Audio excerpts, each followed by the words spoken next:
Pemirsa dan pendengar, selamat datang dalam acara debat publik pemilihan Bupati dan Wakil Bupati Pakpak Barat, putaran pertama tahun 2020. Kita sambut kedua pasangan calon. Pasangan calon nomor urut 1, Frans Bernard Tubanggong dan Haji Mujhito Solim, Dr. MPD.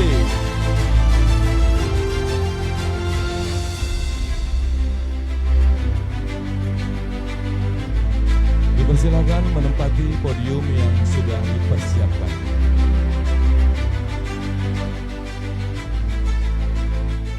Pasangan calon nomor urut 2, Sony Brutu dan Ramlan Boang Malalu.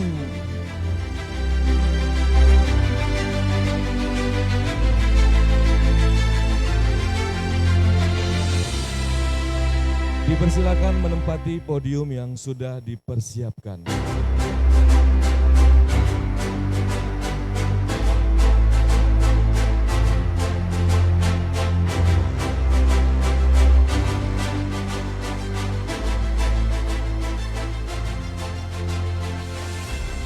Untuk memperkuat rasa kebanggaan kita kepada negara tercinta, menyanyikan lagu Indonesia Raya. Hadirin diminta untuk berdiri.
Hadirin diminta untuk duduk kembali.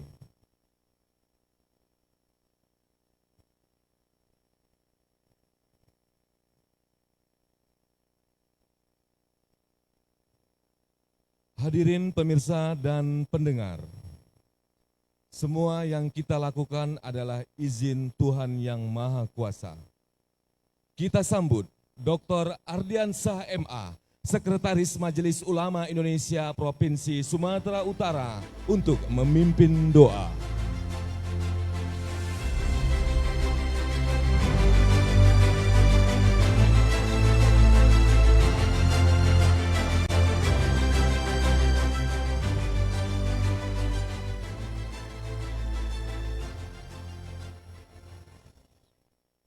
Assalamualaikum warahmatullahi wabarakatuh. Salam sejahtera bagi kita semua. Izinkan saya untuk memimpin doa dengan tata cara Islam, dan bagi kita agama dan kepercayaan yang lain mungkin bisa berdoa dengan menurut ajaran agama masing-masing. Bismillahirrahmanirrahim. الحمد لله رب العالمين حمدا شاكرين حمدا ناعمين حمدا يوافي نعمه ويكافئ مزيده. يا ربنا لك الحمد ولك الشكر كما ينبغي لجلال وجهك الكريم وعظيم سلطانك. اللهم صل وسلم وبارك على سيدنا محمد في الأولين والآخرين، وصل وسلم وبارك على سيدنا محمد وعلى آله وصحبه أجمعين. ربنا هب لنا من أزواجنا وذرياتنا قرة أعين واجعلنا للمتقين إماما. اللهم يا رحمن يا كريم يا أرحم الراحمين. Tuhan yang Maha Kuasa, kami berhimpun di dalam majlis ini ya Rahman, dalam debat publik pemilihan Bupati dan Wakil Bupati Pak Barat. Allahumma ya Karim ya Arhamar Rahimin, dengan izin dan ridhamu, pilihkanlah bagi kami pemimpin yang adil, amanah dan membawa keberkahan bagi segenap masyarakat Pak Barat. Allahumma ya Rahman ya Karim ya Arhamar Rahimin, jadikanlah pilkada ini wadah dan sarana bagi kami untuk mempersatukan hati di antara kami, untuk memperkuat dan memperkokoh jati bangsa dan negara kami. Jadikanlah kami masyarakat yang senantiasa menjunjung nilai-nilai kebenaran dan nilai-nilai keadilan. Allahumma ya Allah, jadikanlah pilkada di tanah air kami pilkada yang damai, yang sukses dan jauh daripada pertikaian dan permusuhan. Ya Allah, Engkaulah yang mengetahui siapa yang Engkau pilih untuk menjadi pemimpin, dan sebaik-baik pemimpin adalah yang takut kepadamu ya Rabb. Allahumma ya Karim ya Arhamar Rahimin, kami adalah hamba-hambamu yang memiliki banyak kelemahan dan kekurangan. Jauhkanlah kami dari sifat yang meniadakan keadilan, sifat yang meniadakan kebenaran, sifat yang meniadakan kebaikan. Jadikanlah kami insan dan hamba-Mu yang senantiasa menegakkan keadilan dan senantiasa menyebarkan kebaikan. Jadikanlah kami hamba-hamba-Mu yang senantiasa taat kepadamu. Ya Rabb, Engkaulah Tuhan yang Maha Kuasa. Di dalam genggaman-Mu lah hati kami berbolak-balik. Teguhkanlah hati kami dalam kebaikan kepadamu ya Rabb. Ya Allah, kabulkanlah doa kami. Rabbana taqabbal du'aana innaka antas sami'un alim. Wa tub alaina ya Allah, innaka antat tawwabur rahim.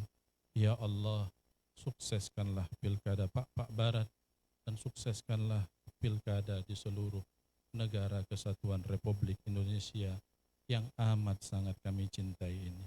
Rabbana atina fid dunya hasanah wa fil akhirati hasanatan wa qina adzaban nar walhamdulillahi rabbil alamin. Assalamualaikum warahmatullahi wabarakatuh. Salam sejahtera bagi kita semua.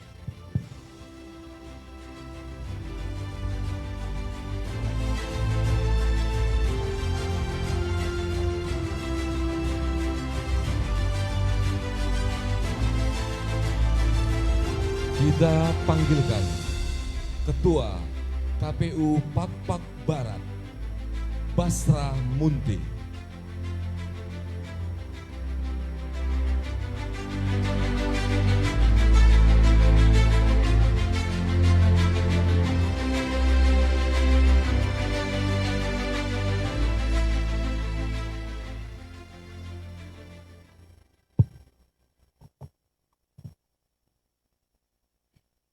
Assalamualaikum warahmatullahi wabarakatuh. Selamat sore, salam sejahtera. Anju Banta Karina. Yang saya hormati rekan-rekan komisioner KPU Kabupaten Pak Barat, juga rekan-rekan ketua dan anggota Bawaslu yang berhadir bersama kita. Juga yang kami hormati di sini ada pasangan calon nomor urut 1 dan juga nomor urut 2. Selamat datang kami ucapkan. Begitu juga para tim kampanye masing-masing pasangan calon sesuai dengan undangan kita juga sudah berhadir di sini. Kami ucapkan juga seluruhnya selamat datang. Syukur alhamdulillah artinya acara ini dapat kita mulai. Tentu di dalam demokrasi sebuah perbedaan itu adalah suatu hal yang biasa. Yang mana perbedaan itu termasuk di dalam debat itu adalah keniscayaan di dalam demokrasi. Debat ini sebenarnya merupakan momen yang sangat penting yang intinya akan tersampaikannya informasi dan juga diterimanya informasi oleh masyarakat yang pada intinya tentang hal-hal yang akan ditawarkan termasuk dalam artinya penjabaran dari pendalaman terhadap visi misi yang mungkin artinya inilah yang akan ditawarkan nanti oleh para masing-masing pasangan calon ketika akan berkontestasi di dalam pemilihan bupati dan wakil bupati di Papua Barat di tahun 2020. Nah, tentu di sini artinya adanya informasi yang tersampaikan yang berimbang. Karena memang disampaikan secara bersama-sama di dalam tempat yang sama, juga dihadiri secara bersama-sama. Tentu intinya di sini akan tidak ada saling menjatuhkan. Tentu di sini yang intinya hanya ada kita katakan adu argumentasi. Nah, tentu di dalam pelaksanaan ini kita juga artinya di masa situasi sekarang ini juga kita terikat dengan aturan-aturan yang mana salah satu aturan dari debat tersebut adalah dilarang sebenarnya kita membawa atribut dan juga alat peraga kampanye. Alhamdulillah pada kesempatan ini tidak terjadi. Termasuk juga adanya larangan demi ketertiban itu kita meneriakkan yel-yel yang dapat mengakibatkan terganggunya pelaksanaan acara debat tersebut yang pada gilirannya bisa saling menjatuhkan ataupun mengejek bahkan bisa berujung pada intimidasi. Nah, mudah-mudahan tentunya kami juga percaya tentunya bahwa kita semua yang berada di sini sudah tertib akan aturan tersebut. Begitu juga artinya selama ini sebagai himbauan kami sebenarnya kepada artinya para pendukung juga tentu akan tertib juga. Nah, artinya tentunya di sini kepada seluruh masyarakat Kabupaten Papua Barat juga yang kami hormati yang mungkin akan menerima informasi ini juga karena acara ini juga selain juga akan kita siarkan melalui televisi juga disiarkan melalui live streaming. Tentunya mari sama-sama kita mengikuti acara ini dengan penuh seksama dan mudah-mudahan juga mendapat keberkahan dan ridho. Maka dengan izin kita semua yang ada di sini, maka acara debat perdana pada pemilihan Bupati dan Wakil Bupati Kabupaten Papua Barat tahun 2020 dengan resmi kita buka. Selamat sore, salam sejahtera, juah-juah Banta Karina.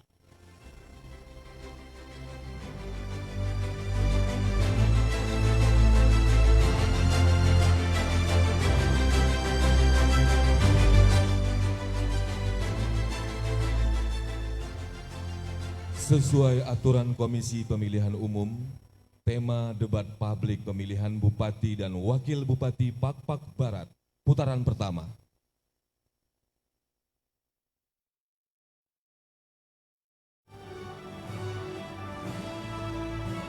Satu, meningkatkan kesejahteraan masyarakat. Dua, memajukan daerah. Ketiga, meningkatkan pelayanan kepada masyarakat.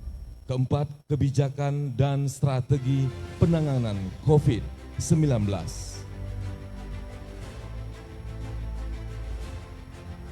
Dan untuk terlaksananya acara sesuai peraturan. Inilah tata tertib debat publik pemilihan Bupati dan Wakil Bupati Papua Barat putaran pertama tahun 2020. 1. Undangan wajib mematuhi tata tertib dan menggunakan ID card yang telah disiapkan KPU Kabupaten Papua Barat. 2. Tim kampanye bertanggung jawab menjaga ketertiban tim masing-masing. Ketiga, undangan tidak diperbolehkan membawa atribut kampanye, meneriakkan yel-yel, dan melakukan intimidasi dalam bentuk ucapan dan tindakan yang dapat mengganggu ketertiban acara debat.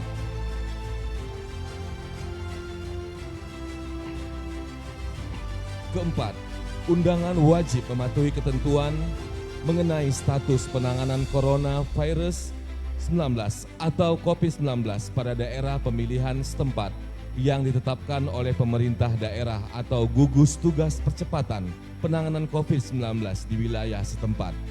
5. Jawaban para pasangan calon dibatasi waktu, dimulai dari kata pertama jawaban.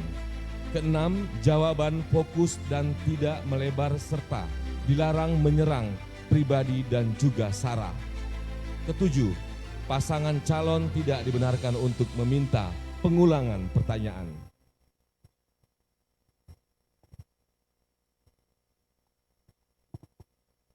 Hadirin, pemirsa dan pendengar, untuk memandu debat publik pemilihan Bupati dan Wakil Bupati Pak-Pak Barat putaran pertama tahun 2020, inilah moderator kita, Cahyo Pramono.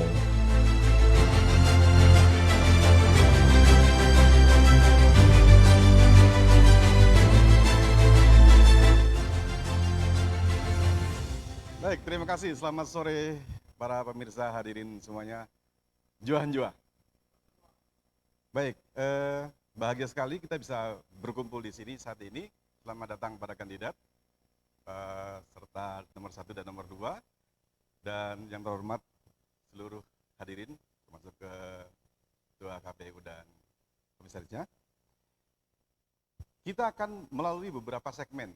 Kita akan melalui beberapa tahapan yang pertama kali kita akan bahas nanti adalah tentang visi dan misi.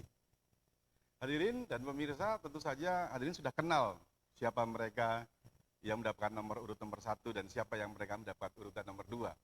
Tetapi bagaimana sebenarnya, bagaimana rencana mereka ke depan membawa Pak-Pak Barat, tentu saja kita akan eksplorasi bersama-sama. Segmen yang pertama, kita akan membacakan visi misi oleh masing-masing kandidat.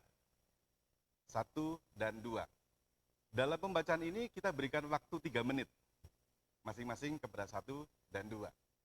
Untuk itu kita akan mulai yang pertama kali dari, saya pikir dari yang nomor 1, akan diberikan kepada Bapak pada hitungan, maksudnya untuk 3 menit pertama pada hitungan sekarang dimulai. Ya, yang kami hormati Ibu dan Bapak Ketua Anggota Komisi Kabupaten Papua Barat, para panelis, saudara pasangan calon bupati nomor 2, para juru kampanye masing-masing, pasangan calon, dan seluruh hadirin yang berbahagia. Pertama-tama marilah kita panjatkan puji dan syukur kehadirat Tuhan Yang Maha Kuasa, karena berkat kasih karunia kita dapat berkumpul dalam keadaan sehat pada sore hari ini. Bapak Ibu hadirin, kali ada visi kami pada periode kepemimpinan kami adalah terwujudnya Kabupaten Papua Barat yang maju, berdaya saing, berkeadilan dan sejahtera melalui peningkatan perekonomian dan sumber daya manusia berlandaskan kebudayaan. Poin penting dari visi kami adalah terwujudnya masyarakat Papua Barat yang terdidik, sejahtera, beriman, dan berbudaya. Inti atau output dari visi kami agar rakyat sejahtera. Arti sejahtera menurut Kamus Besar Indonesia adalah kondisi setiap orang dalam keadaan makmur, sehat, dan damai. Penentuan visi ini kami dasari dari berbagai indikator-indikator yang valid serta kondisi real sumber daya alam dan sumber daya manusia. Indikator dimaksud antara lain indeks pembangunan manusia, posisi Kabupaten Papua Barat pada urutan 28 dari 33 kabupaten kota di Sumatera Utara. Menyedihkan. Pendapatan per kapita masyarakat Kabupaten Papua Barat berdasarkan data 2019, income per kapita masyarakat Papua Barat sekitar 21 juta rupiah per tahun. Sedangkan pendapatan per kapita nasional mencapai hampir 60 juta rupiah per tahun. PDRB menempati urutan ke-33 di Sumut. Berangkat dari kondisi real tersebut, maka ada 5 misi yang kami lakukan, yaitu meningkatkan daya saing daerah dan pertumbuhan ekonomi, meningkatkan kualitas hidup masyarakat melalui peningkatan sumber daya manusia berbasis pendidikan, kesehatan, dan kesejahteraan sosial, meningkatkan tata kelola pemerintahan yang akuntabel, efisien, efektif, mengutamakan pelayanan publik, meningkatkan pembangunan yang merata, berkeadilan, dan berkelanjutan, serta menciptakan dunia usaha dan investasi yang adil dan pro-rakyat, meningkatkan penguatan pelestarian dan diplomasi budaya. Kami sangat berkeyakinan 5 misi ini dapat kami laksanakan di masa pemerintahan kami, melalui prinsip kami bahwa kami adalah pelayan atau perkebas. Iya. Tepuk tangan hadirin semuanya. Untuk pasangan nomor 2, Silakan dipakai aja face shieldnya, cuma mikrofonnya mungkin ditaruh di bawahnya, tidak di depannya, biar lebih jelas. Baik, tidak menunda waktu lebih panjang, kita berikan waktu untuk pembacaan visi dan misi pasangan calon nomor 2, 3 menit dimulai dari sekarang. Terima kasih. Juanjo Banta Karina. Karina Parto Nami masyarakat Papua Barat. Terus juga panelis, penyelenggara, dan paslon 01. Salam hormat untuk kita semua. Sebelum kami menyampaikan visi misi kami, tentunya kami menghimpun ini dari berbagai komponen masyarakat. Dari berbagai lapisan masyarakat, masukan-masukan kami dengarkan dan kami terima, sehingga kami rumuskan menjadi sebuah visi dan misi berdasarkan pengalaman 17 tahun Kabupaten Papua Barat setelah dimekarkan. Dengan visi menuju masyarakat Papua Barat yang berkemajuan, berbasis budaya Papua, melalui berbenah, bersatu dan bangkit. Dengan misi pelayanan dasar di bidang kesehatan, pendidikan, lansia dan sumber daya manusia pada semua level. Pelayanan dasar pada pendampingan sektor pertanian, pendampingan sektor perikanan dan peternakan. Pembangunan dan pembenahan aspek kebutuhan masyarakat, air bersih, jalan jembatan, mungkin butuh peningkatan dan lain sebagainya. Membangun aspek daya saing, bagaimana kemampuan masyarakat, kita tuntun mereka untuk bisa perputaran ekonomi daerah tersebut bisa berputar. Ada siklus di sana. Kemudian aspek nilai kearifan lokal dan pelestarian adat dan budaya. Tentunya Pak Barat diikat oleh sebuah ikatan sosial berdasarkan adat dan budaya.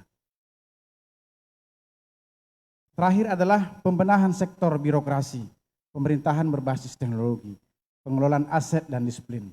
Tentunya kita harapkan melalui aset, melalui penerapan teknologi, ruang-ruang kecurangan, ruang-ruang korupsi, dan ruang-ruang lain semoga bisa tertutup melalui sebuah perencanaan yang direncanakan dengan baik seperti itu. Semua melalui IT. Ini bisa sampaikan, terima kasih, Johan. Masih ada waktu 48 detik, mau ditambahkan atau? Ya, terima kasih. Konsep kami adalah konsep pendampingan. Bukan tidak percaya kepada pemerintah. Tetapi kami melihat pemerintah ASN katakan seperti itu. Ketika berhadapan dengan masyarakat, terkesan ada jarak. Mari kita hadirkan yang memediasi ini. Siapa itu? Mungkin ada lembaga swadaya masyarakat, ada pihak ketiga, ada akademik yang bisa menengahi antara masyarakat dengan pemerintah. Biarlah sama-sama ini merumuskan, Pak Barat ini mau kita jadikan apa, titik ini seperti apa, di sini seperti apa. Terima kasih. Terima kasih. Baik, mohon tepuk tangan hadirin. Luar biasa. Dari yang mereka ceritakan menarik sekali untuk kita lihat lebih dalam. Nanti setelah ini kita akan membuka 2 envelope, masing-masing berisi pertanyaan dari para panelis.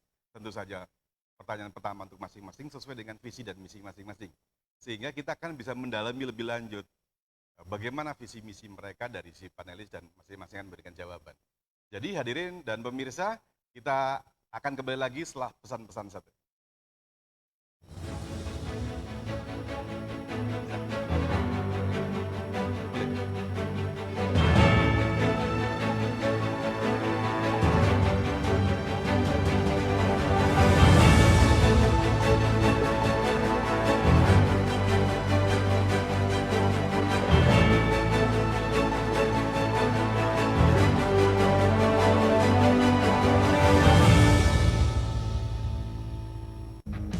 Halo teman pemilih, tahu nggak sih ada 12 hal baru saat kamu mencoblos di TPS?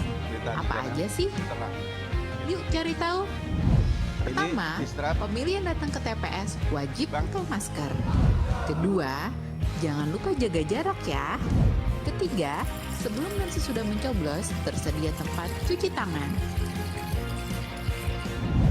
Keempat, pengukuran suhu tubuh saat memasuki TPS. Kelima, kamu akan diberikan sarung tangan plastik selama mencoblos. Jadi makin tenang kan? Keenam, sebagai tanda memilih sekarang nggak pakai celup tinta, tapi ditetes. Ketujuh, daftar pemilih dalam satu TPS maksimal 500 pemilih. Kedelapan, KPPS yang bertugas juga dilengkapi APD lengkap, mulai dari masker, face shield, dan sarung tangan. Kesembilan, untuk menghindari antrian, jadwal kedatangan pemilih diatur dalam C pemberitahuan. Selain itu, pemilih juga diminta memakai masker, membawa pulpen, dan membawa identitas diri. Kesepuluh, TPS juga akan disemprot disinfektan secara berkala, jadi makin aman kan? Ke-11, terdapat bilik khusus bagi pemilih bersuhu tubuh di atas 37,3 derajat Celcius. 11, ingat, tidak berkerumun dan hindari kontak fisik selama di TPS. Selama kamu patuhi protokol kesehatan, nggak perlu khawatir datang ke TPS. Pilkada sehat, pemilih selamat.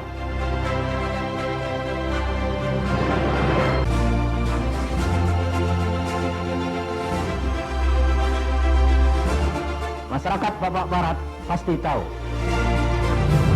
Golput itu merugikan.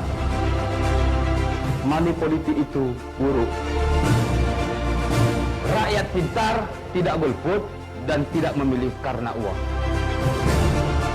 Stop money politik.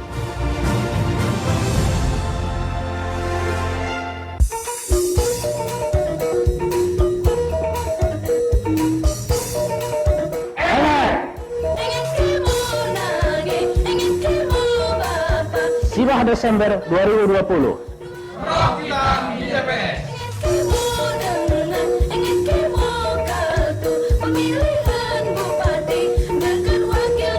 Jua-jua, KPU melayani.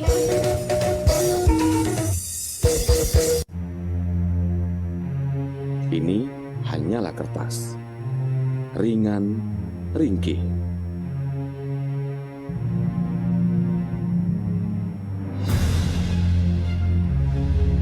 Tapi di balik ringan dan ringkihnya kertas, terdapat kekuatan hebat.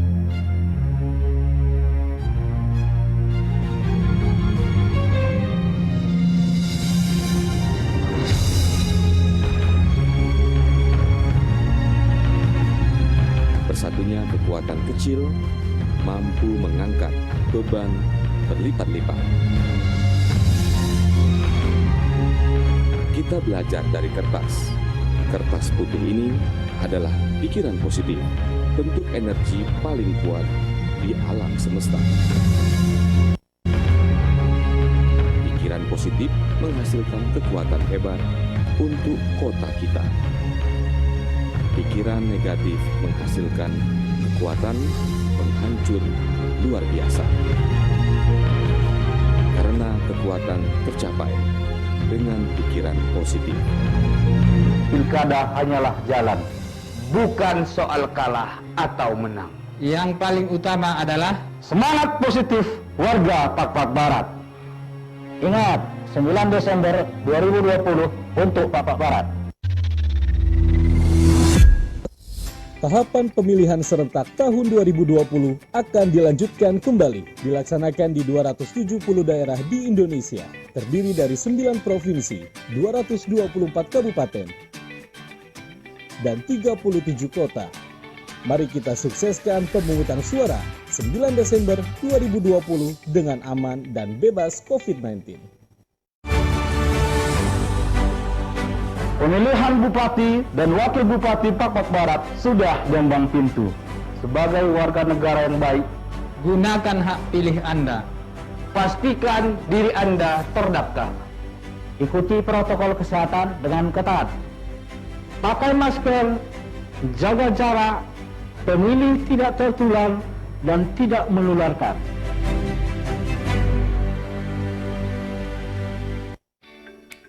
Aku sudah terdaftar sebagai pemilih belum ya? Oh iya, kan bisa langsung cek daftar pemilih di www.lindungihakpilihmu.kpu.go.id. Tinggal isi data diri sesuai KTP-ku. Bagaimana dengan kamu? Sudah terdaftar belum?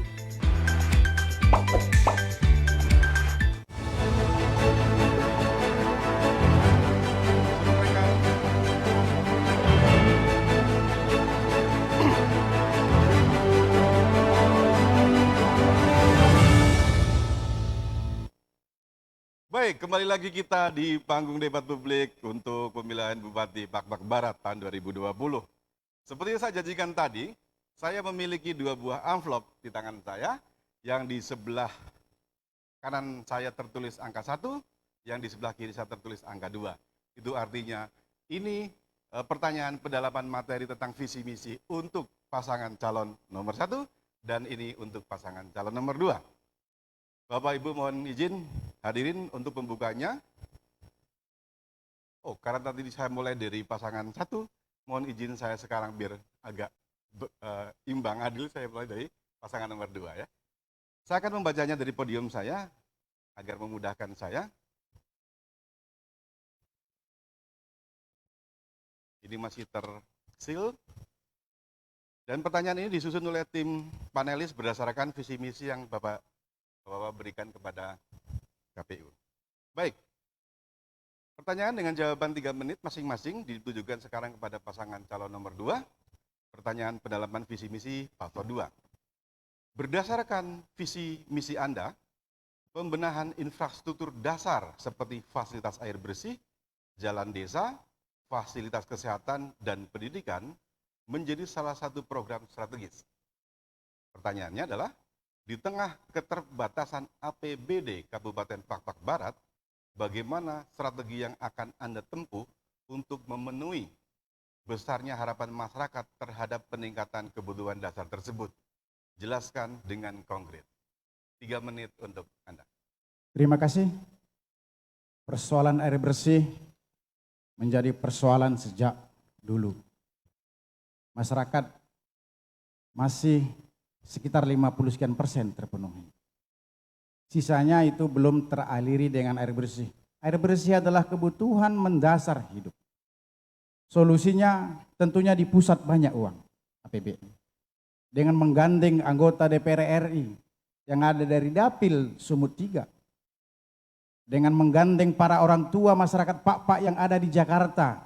Bersama-sama bertemu dengan kementerian. Siapkan proposal. Kebutuhannya berapa? Kami kira di pusat sana cukup untuk menyuplai kebutuhan air bersih sekecil Pak-Pak Barat. Kami yakin penuh itu ketika kita sama-sama bersama seluruh komponen lembaga yang berkompeten untuk itu, serta seluruh masyarakat Pak-Pak Barat yang ada di Jakarta, pasti cinta Pak-Pak Barat. Kita mampatkan mereka dalam arti sama-sama kita membuat proposal itu. Bermohon kepada DPR RI, bermohon kepada kementerian, seperti itu. Itu tentunya di sini rekan kami Pak Ramlan akan menyampaikan juga terkait dengan pertanyaan itu. Silakan Pak Ramlan. Terima kasih. Tadi Pak Bupati sudah menerangkan masalah air ya. Jadi kalau di sini mungkin saya adalah menerangkan bagaimana itu jalan desa, fasilitas desa, kesehatan terkait dengan jalan desa, ya kan? Jadi selama ini mungkin semua tertuju kepada PUPR. Kalau saya itu melihat, karena kita itu Pak Barat adalah basis pertanian, kita itu penting adalah jalan usaha tani. Di mana jalan usaha tani ini bisa meningkatkan perekonomian masyarakat terkhusus di kampung-kampung yang di pedalaman. Sehingga dia membawa hasil pertaniannya ke pasar cukup efisien dan tidak makan waktu. Dan mungkin yang lebih tentang yang lain lagi,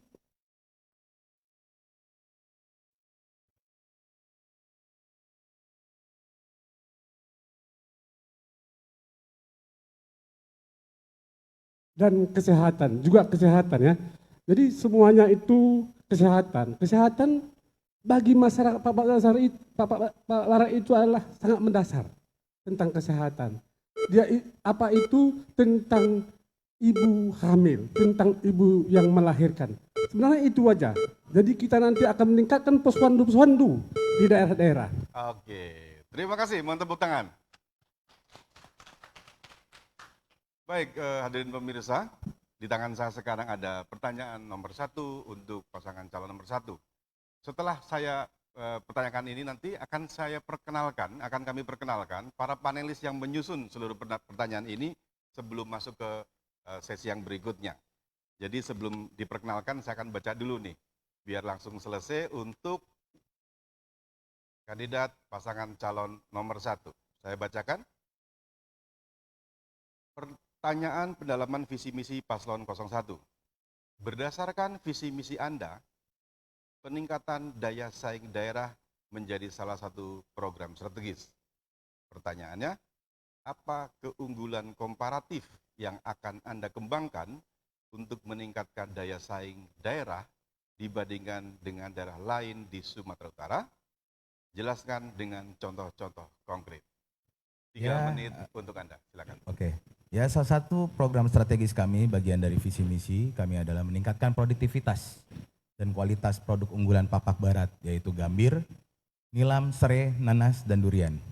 Untuk diketahui misalnya produk gambir, Papak Barat merupakan gambir terbaik di dunia dibandingkan dengan produk Sumatera Barat. Katekinnya juga mencapai 60%, sedangkan Padang 40-45%. Oleh penampung gambir Sumatera Barat kemudian di blending.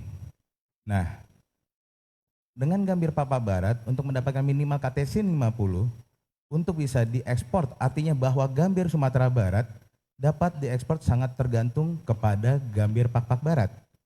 Oleh karena itu, kami akan memperkuat BUMD yang ada di Papak Barat untuk bisa mengolah dan melakukan ekspor langsung ke imported agar harga gambir dari petani mendapatkan harga yang layak. Seperti saat ini harga di tingkat masyarakat sekitar 25.000 ke 27.000. Padahal kalau bisa diekspor langsung harga internasional saat ini berkisar antara 80 ke 100.000. Saat ini produksi gambir Papak Barat kurang lebih 55 ton sampai dengan 100.000. Nah, saat ini sekitar 700 ton per tahun apabila harga bisa dikendalikan oleh Papak Barat, maka penghasilan petani gambir kita akan meningkat. Langkah awal kami telah bertemu dengan Menteri Riset dan Teknologi Bapak Bambang Brojonegoro untuk mendapatkan teknologi yang dapat meningkatkan produktivitas, kualitas yang lebih tinggi.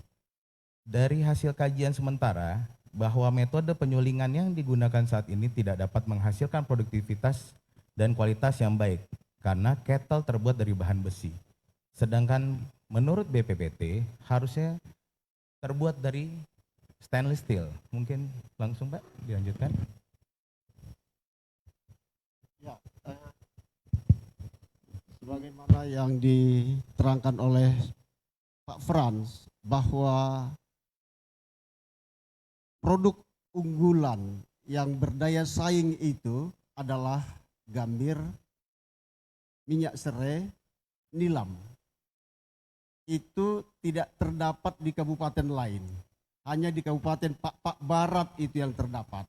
Oleh karena itu, itulah menjadi keunggulan komparatif. Sekarang bagaimana agar keunggulan komparatif itu bisa berdaya saing, maka akan diupayakan BUMD akan menjual langsung produk ini ke luar negeri. Kemudian cukup. Baik. Terima kasih dan sekarang seperti saya janjikan, kami akan memperkenalkan para panelis yang menyusun pertanyaan ini. Kami persilakan. Dr. Zulkarnain Nasution MA, dosen UIN Sumatera Utara. Dimpos Manali, dosen Universitas HKBP Nomensen. Dr. Edi Ihsan SHMA, dosen Universitas Sumatera Utara. Profesor Dr. Haji Katimin MAG, dosen UIN Sumatera Utara. Dr. Marimbang Daulay MA, dosen UIN Sumatera Utara.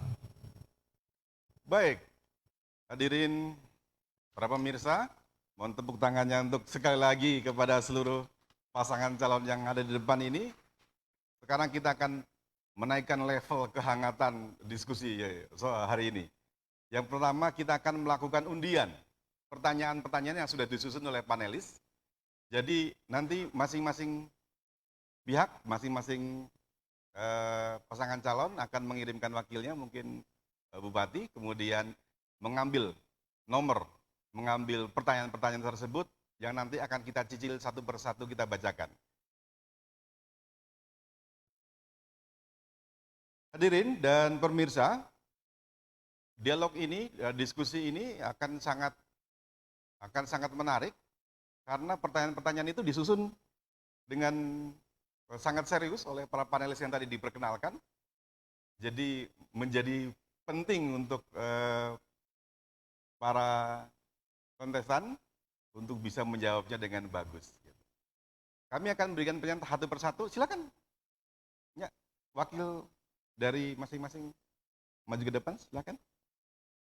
Ya. Kita akan mulai dengan tema pertama, meningkatkan kesejahteraan masyarakat. Tema pertama. Di dalamnya ini ada pertanyaannya. Mohon izin, karena lubangnya kecil, nggak boleh berdua. Salah satu dulu, silakan.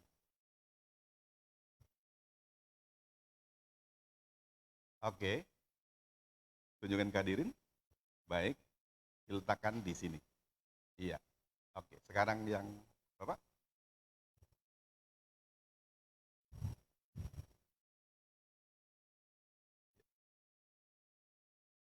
Baik, silakan diletakkan di nomor A. Berikutnya untuk tema kedua, memajukan daerah. Sekarang wakil dari kontestan nomor 2 duluan. Silakan ambil.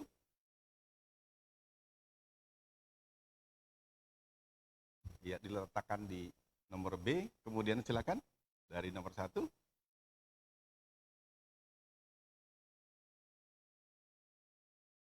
Baik, diletakkan ya di nomor B. Kemudian untuk tema berikutnya, meningkatkan pelayanan kepada masyarakat.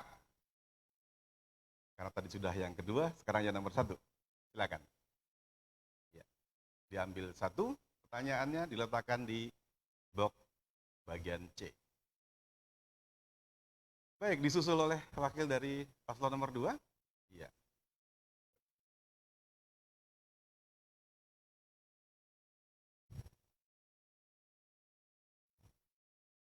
Berikutnya adalah untuk pertanyaan dengan tema kebijakan dan strategi penanganan COVID-19.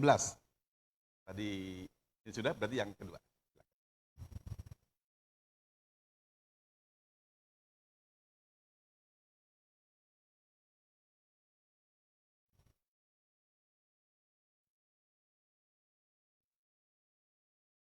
Baik, 1, 2, 3, 4, 1, 2, 3, 4. Mau diletakkan di meja bulat di masing-masing kontestan? Iya, bagus. Hadirin dan para pemirsa, kita akan mulai. Tadi 1 sana, 1 sudah. Oh, berarti berikutnya akan saya berikan pertanyaan ini kepada paslon nomor 1. Kita akan memulai dengan pertanyaan yang pertama. Topiknya tentang meningkatkan kesejahteraan masyarakat. Saya bacakan, dan saya bacakan pertanyaannya, nanti pasangan calon diberikan waktu untuk menjawab selama 2 menit 30 detik. Baik, pertanyaannya yang pertama, data statistik menunjukkan pertanian sebagai basis mata pencaharian terpenting masyarakat Papua Barat. Pertanyaannya, apa jenis tanaman rakyat yang akan menjadi prioritas saudara untuk dikembangkan dan disebutkan, dan tolong sebutkan alasannya. Silakan, 2 menit 30 detik dimulai dari sekarang. Ya, terima kasih. Jenis tanaman rakyat yang menjadi prioritas, sebagaimana telah kami jelaskan bahwa dalam program strategis kami, sebagai produk unggalan adalah gambir, nilam, serewangi, nenas, dan durian. Untuk diketahui, misalnya produk gambir Papak Barat merupakan gambir terbaik dari Sumatera. Bandingkan dengan produk gambir Sumatera Barat. Katekin mencapai rata-rata 60%, sedangkan Padang 40-45%. Oleh penampung gambir di Sumatera Barat, kemudian gambir Papak Barat di blending dengan gambir Padang untuk mendapatkan minimal katekin 50%. Untuk bisa diekspor artinya bahwa gambir Sumatera Barat dapat diekspor sangat tergantung kepada produk gambir Pak Barat. Dengan melakukan ekspor langsung diimportir agar harga gambir dari petani mendapatkan harga yang layak, tidak seperti saat ini, harga di tingkat masyarakat sekitar 25 ke 27 ribu, padahal kalau bisa diekspor langsung, harga internasional saat ini berkisar 80 ke 100 ribu rupiah. Saat ini produksi gambir Pak Barat 55 ton per bulan, atau sekitar 700 ton per tahun. Apabila harga bisa dikendalikan oleh Pak Barat, maka petani gambir di Pak Barat akan meningkat. Langkah-langkah untuk mengaplikasikan nilai dilanjutkan, Pak. Jenis tanaman yang menjadi prioritas, saya kira masyarakat Pak Barat itu selama itu hidup dari bertani, yaitu menanam padi, menanam jagung, dan ini merupakan prioritas yang tetap dilakukan selain gambir, nilam, nenas, minyak serai, dan sebagainya. Nah, untuk peningkatan ini tentunya kalau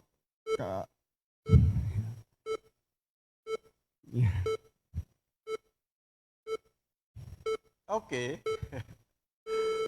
Baik, kelihatannya waktunya kurang cukup banyak. Tetapilah ini sendinya, bagaimana kita bisa menyampaikannya dalam waktu yang singkat.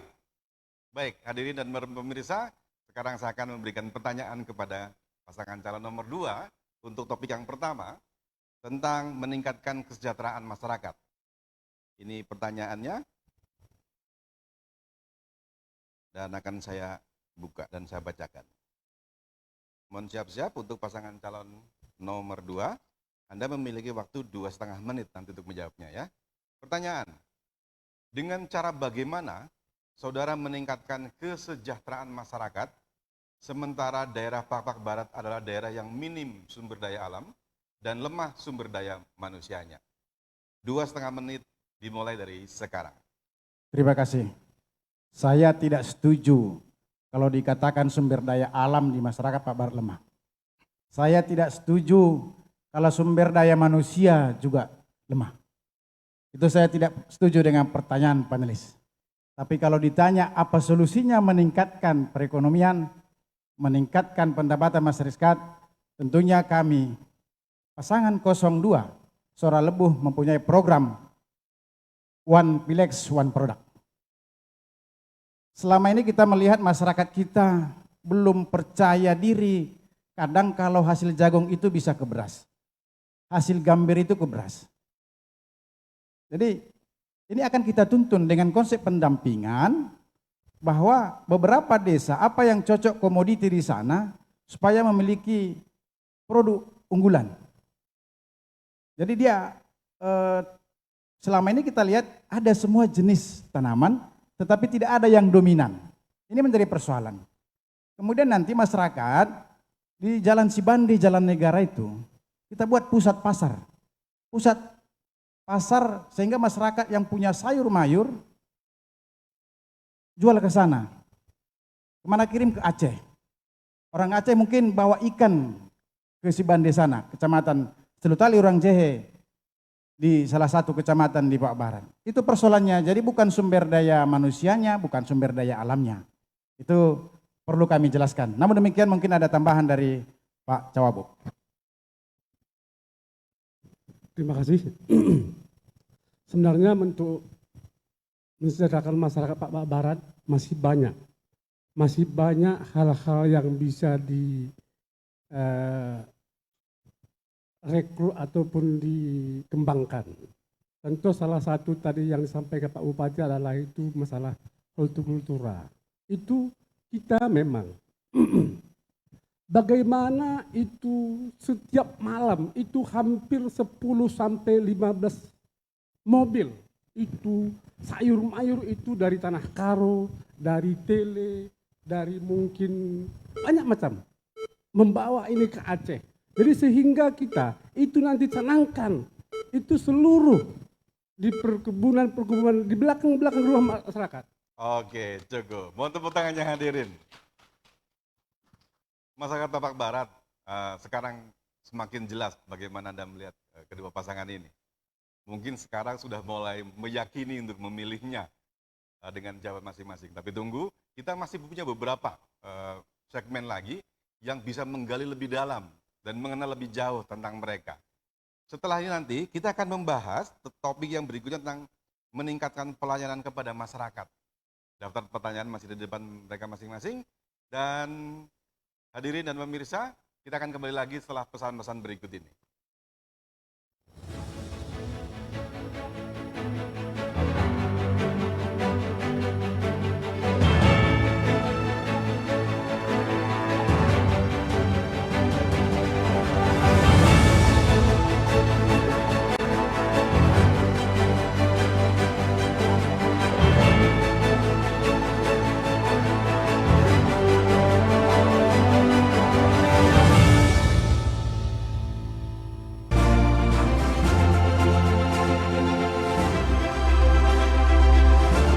Masyarakat Papak Barat pasti tahu. Golput itu merugikan. Money politik itu buruk. Rakyat pintar tidak golput dan tidak memilih karena uang. Stop money politik.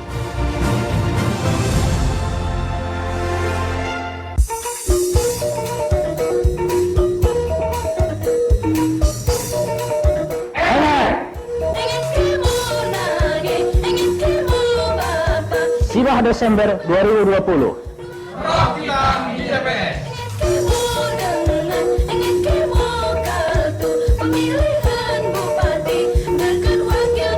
Jua-jua, KPU melayani. Halo teman pemilih. Tahu nggak sih, ada 12 hal baru saat kamu mencoblos di TPS. Apa aja sih? Yuk cari tahu. Pertama, pemilih yang datang ke TPS wajib pakai masker. Kedua, jangan lupa jaga jarak ya. Ketiga, sebelum dan sesudah mencoblos, tersedia tempat cuci tangan. Keempat, pengukuran suhu tubuh saat memasuki TPS. Kelima, kamu akan diberikan sarung tangan plastik selama mencoblos. Jadi, makin tenang kan? Keenam, sebagai tanda memilih, sekarang nggak pakai celup tinta, tapi ditetes. Ketujuh, daftar pemilih dalam satu TPS maksimal 500 pemilih. Kedelapan, KPPS yang bertugas juga dilengkapi APD lengkap, mulai dari masker, face shield, dan sarung tangan. Kesembilan, untuk menghindari antrian, jadwal kedatangan pemilih diatur dalam C pemberitahuan.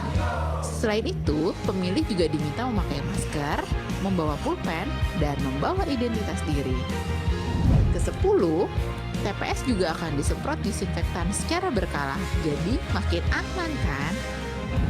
Ke-11, terdapat bilik khusus bagi pemilih bersuhu tubuh di atas 37,3 derajat Celcius. 11, ingat, tidak berkerumun dan hindari kontak fisik selama di TPS. Selama kamu patuhi protokol kesehatan, nggak perlu khawatir datang ke TPS. Pilkada sehat, pemilih selamat.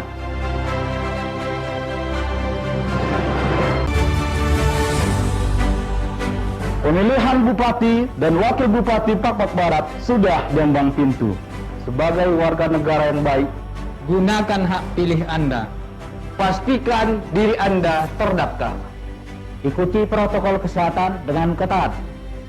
Pakai masker, jaga jarak, pemilih tidak tertular dan tidak menularkan.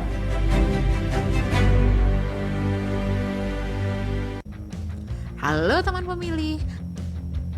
Tahu nggak sih, ada 12 hal baru saat kamu mencoblos di TPS. Apa aja sih? Yuk cari tahu. Pertama, pemilih yang datang ke TPS wajib pakai masker. Kedua, jangan lupa jaga jarak ya. Ketiga, sebelum dan sesudah mencoblos tersedia tempat cuci tangan. Keempat, pengukuran suhu tubuh saat memasuki TPS. Kelima, kamu akan diberikan sarung tangan plastik selama mencoblos. Jadi makin tenang kan? Keenam, sebagai tanda memilih sekarang nggak pakai celup tinta, tapi ditetes. Ketujuh, daftar pemilih dalam satu TPS maksimal 500 pemilih. Kedelapan, KPPS yang bertugas juga dilengkapi APD lengkap, mulai dari masker, face shield, dan sarung tangan. Kesembilan, untuk menghindari antrian, jadwal kedatangan pemilih diatur dalam C pemberitahuan. Selain itu, pemilih juga diminta memakai masker, membawa pulpen, dan membawa identitas diri. Kesepuluh, TPS juga akan disemprot disinfektan secara berkala, jadi makin aman kan? Ke-11, terdapat bilik khusus bagi pemilih bersuhu tubuh di atas 37,3 derajat Celcius. Ke-12, ingat, tidak berkerumun dan hindari kontak fisik selama di TPS.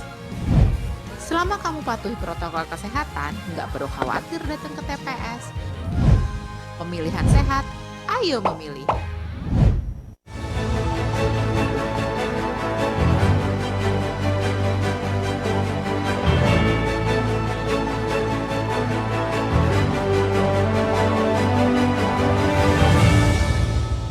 Ya, kita bertemu lagi. Sesi berikut ini semakin kencang, semakin bagus, semakin panas, semakin menggelitik, karena pertanyaan-pertanyaan nanti benar-benar mengeksplorasi seperti apa impian dan cita-cita dari masing-masing pasangan dalam memajukan Pak-Pak Barat. Tadi dimulai dari sebelah sini ya, kemudian diikuti di sebelah sini, berarti sekarang saya kembali lagi ke sini lagi. Oh, atau dari sini deh, karena tadi yang pertama sana kan. Jadi yang saya ambil pertanyaan yang kedua ya. Untuk pasangan calon nomor 2. Topiknya tentang meningkatkan pelayanan kepada masyarakat. Jadi saya bacakan. Setelah ini pasangan nomor 2 memiliki waktu 2,5 menit untuk menjawabnya. Baik, saya mulai. Dengan cara bagaimana saudara ingin menjadikan daerah Pak-Pak Barat sebagai daerah yang berdaya saing, mandiri, sementara daya dukung alam seperti air yang sulit, pegunungan yang sebagian gersang, dan tidak ada tambang dan sebagainya. 2,5 menit untuk Anda sekarang. Terima kasih. Potensi tambang ada, bukan tidak ada, tetapi belum dikelola. Bagaimana kita meningkatkan pelayanan kepada masyarakat, tentunya pemerintahan kami ke depan akan memberikan pelayanan yang terbaik kepada seluruh masyarakat, mengurangi birokrasi yang berbelit-belit, dan memberikan kemudahan dalam segala aspek, dalam segala sektor, baik itu kesehatan, baik itu pendidikan, baik itu perizinan. Tentunya semua akan dipermudah. Kenapa harus dipersulit? Kalau bisa dipermudah. Tentunya ini harus kita upayakan pemerintahan kami ke depan kepada seluruh masyarakat, tidak pandang bulu.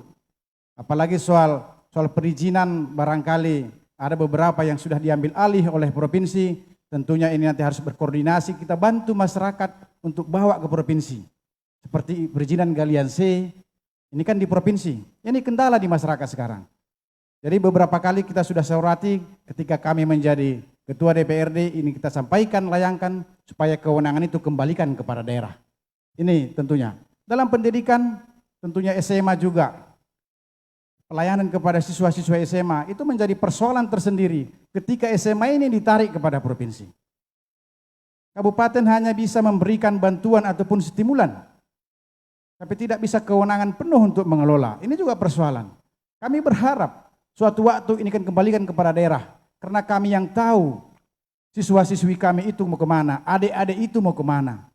Ini suatu waktu mudah-mudahan ini dikembalikan kepada daerah untuk mengelola SMA, SD, SMP, dan SMA. Itu, jadi dari aspek pelayanan tentunya kami akan berikan yang terbaik kepada masyarakat. Ya Sate, ada tambahan Pak Cawabu? Cukup. Cukup? Cukup. Tidak didengar lagi? Moderator. Baik, mohon tepuk tangan hadirin.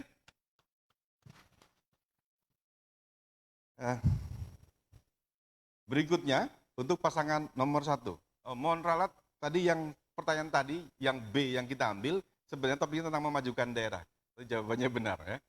Berikutnya, sekarang kembali ke pasangan nomor 1, pertanyaan B, kotak B, tentang memajukan daerah.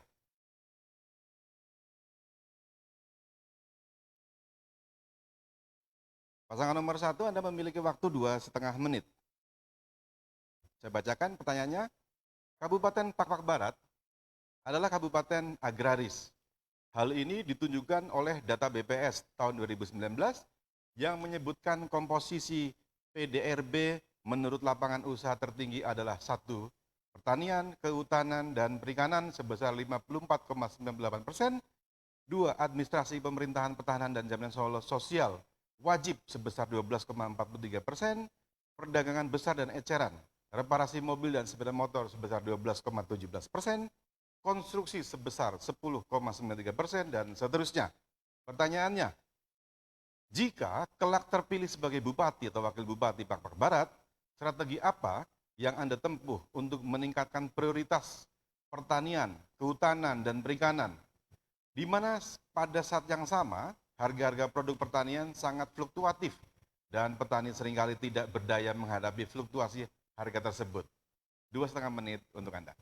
Tentunya strategi pertama yang meningkatkan pendapatan masyarakat, menentukan produk unggulan, komoditi yang sesuai. Penentuan tanaman dan ternak yang terbaik untuk dikembangkan di Pakpak Barat. Manajemen pupuk dan alat pertanian, karena di Pakpak Barat sendiri belum ada gudang pupuk atau distributor pupuk selama 17 tahun mekar, sangat menyedihkan. Pemilihan teknologi pertaniannya bagaimana? Misalnya alsintannya, saprotannya, dan lain-lain. Begitu juga nanti manajemen pasca panen di Pakpak Barat. Tentunya kita juga harus membangun kelembagaan kelompok tani. Begitu juga harus hadir koperasi dan juga asosiasi. Dan itu semua harus ada akses pendanaan. Akses permodalan, perbankan melalui pendirian unit usaha BUMD, yaitu BPR. Begitu juga dengan tingkat pemasarannya. Bagaimana nanti pasca panen itu dapat dipasarkan ke luar Sumatera Utara atau di Sumatera Utara sendiri. Intinya meningkatkan pendapatan daripada masyarakat.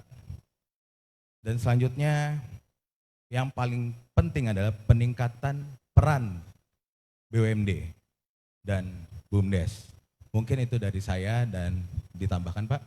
Ya, ada satu budaya di masyarakat Pakpak itu ada sistem peternakan bersifat jampalan namanya. Jadi para peternak-peternak itu bisa memasukkan kerbaunya ke dalam jampalan ini dengan apabila ada sifat gotong royong, ada sifat kemandirian, ada sifat kerjasama. Jadi dengan memasukkan kerbau ke jampalan ini, mereka akan mendapatkan pertama akan mendapatkan investasi, kemudian dari memasukkan kerbau ke jampalan itu akan ada bayaran-bayaran untuk pengelola jampalan tersebut. Jadi dengan sistem ini budaya masyarakat Pakpak, dengan demikian produktivitas mereka akan meningkat.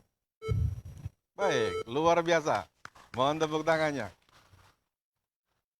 Baik, jawabannya makin cerdas, makin bagus, dan kita bahagia sekali dengan kapasitas yang mereka miliki. Berikutnya, untuk pertanyaan berikutnya tentang peningkatan pelayanan kepada masyarakat. Tadi saya mau mulai dari sana, saya mau izin sekarang dari sini memulainya. Jadi pertanyaan ini kami tunjukkan kepada pasangan calon nomor 1.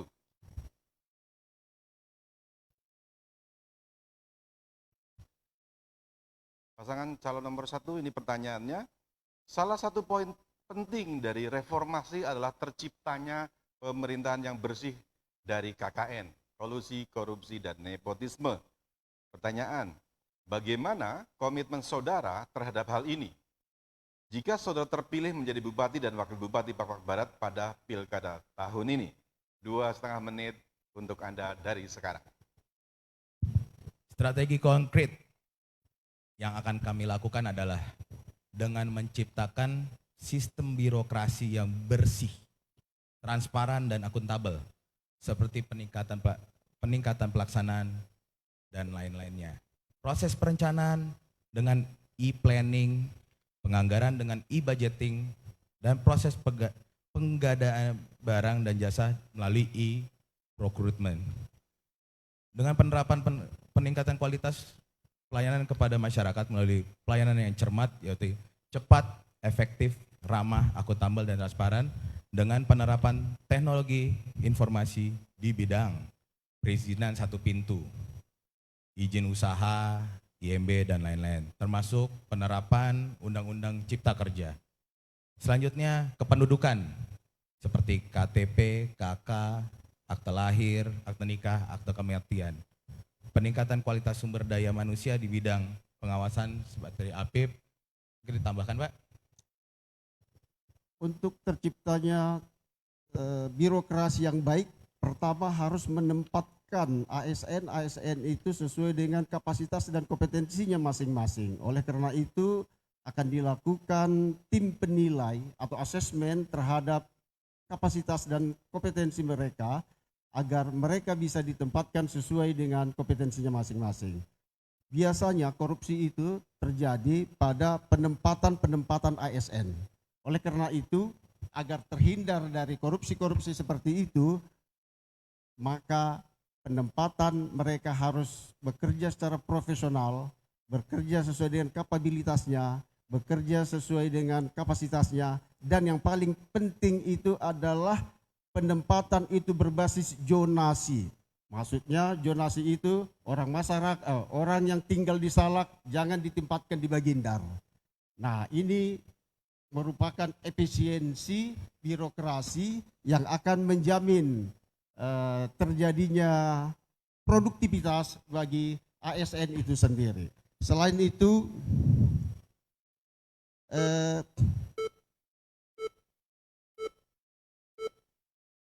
ya. Oke. Baik, mohon tepuk tangannya hadirin. Sekali lagi saya ingatkan, timernya ada di sebelah sini, di belakang kita, kemudian mulai angka 10 nanti akan ada pemberitahuan. Saya lanjutkan berikutnya, saya akan ambil pertanyaan untuk pasangan calon nomor 2.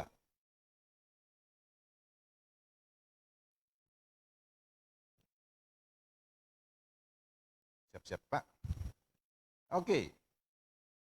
Pelayanan publik modern mensyaratkan penerapan kemajuan informasi dan teknologi. Secara teknis, seperti apa saudara ingin memajukan daerah dengan memanfaatkan kemajuan IT? 2,5 menit untuk Anda dari sekarang. Kalau nanti masyarakat kita sudah berkenan untuk kita tuntun dan setuju one product, one pilex dengan menjaga kualitas dan juga kuantitas, tidak tertutup kemungkinan Pak Barat itu bertransaksi melalui IT. Warga masyarakat Salak membeli sayur dari Simpak Rube. Warga masyarakat Sukarame membeli sayur dari Kecupa, sebuah kecamatan antar kecamatan, melalui IT. Karena memang di musim pandemi COVID, sulit untuk berbondong-bondong ke Pekan. Ini kita manfaatkan untuk bisa meningkatkan nilai perekonomian masyarakat. Dengan tentu menjaga kualitas daripada jenis produk-produk masyarakat. Ini harus kita jaga seperti itu. Mungkin ada tambahan dari Pak Cawagup, silakan. Terima kasih.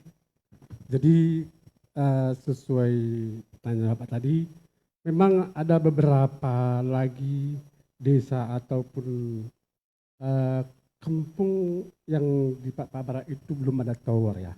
Jadi kalau kita nanti itu diberi mandat sama masyarakat, kita ini akan upayakan dalam mungkin, semaksimal mungkin, di mana nanti contoh salah satu itu adalah Lem Rempat. Itu Desa Malum ya. Desa Malum itu 2 minggu lalu kita dari tim Sora Lebuh memberikan alat untuk penangkap signal. Di mana selama ini kita tahu itu anak sekolah itu kalau dia mau nanti nerima itu ya mungkin semacam pos apa segala macam itu dia pergi ke gunung. Jadi alhamdulillah bukti nyata kita Sora Lebuh udah memberikan pelayanan kepada masyarakat Papua Barat untuk membuat jaringan IT lebih baik. Jadi itu salah satu. Jadi untuk mungkin nanti daerah-daerah lain, mungkin kecamatan Pakindar, kita akan fasilitasi, kita akan rekrut, kita akan bawa bagaimana itu fasilitas nanti IT di Papua Barat dapat terakomodir semuanya. Terima kasih. Baik, masih ada waktu 3 detik. Oke, hadirin mohon tepuk tangannya. Menarik sekali. Berikutnya kita akan masuk ke topik yang terakhir dalam konteks ini, di segmen ini tentang strategi penanganan COVID-19. Tadi saya mulainya dari sana tadi ya? Dari sini tadi ya? Oh iya betul, tinggal. Jadi saya akan ambil dari sini sekarang. Oh tidak, harusnya 2, 1, sorry kebalik. Sekarang bentuk 2 ya. Baik.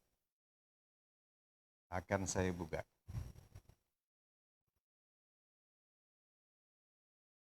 Beruntung sekali saya bersatu panggung dengan bapak-bapak ini. Jadi yang pertanyaannya untuk kelompok 2 mau disiap-siap. Wabah COVID-19 bersifat pandemik dan berpotensi menyebabkan terjadinya tragedi kemanusiaan di abad ini di berbagai belahan dunia, termasuk Indonesia tidak terkecuali Papua Barat.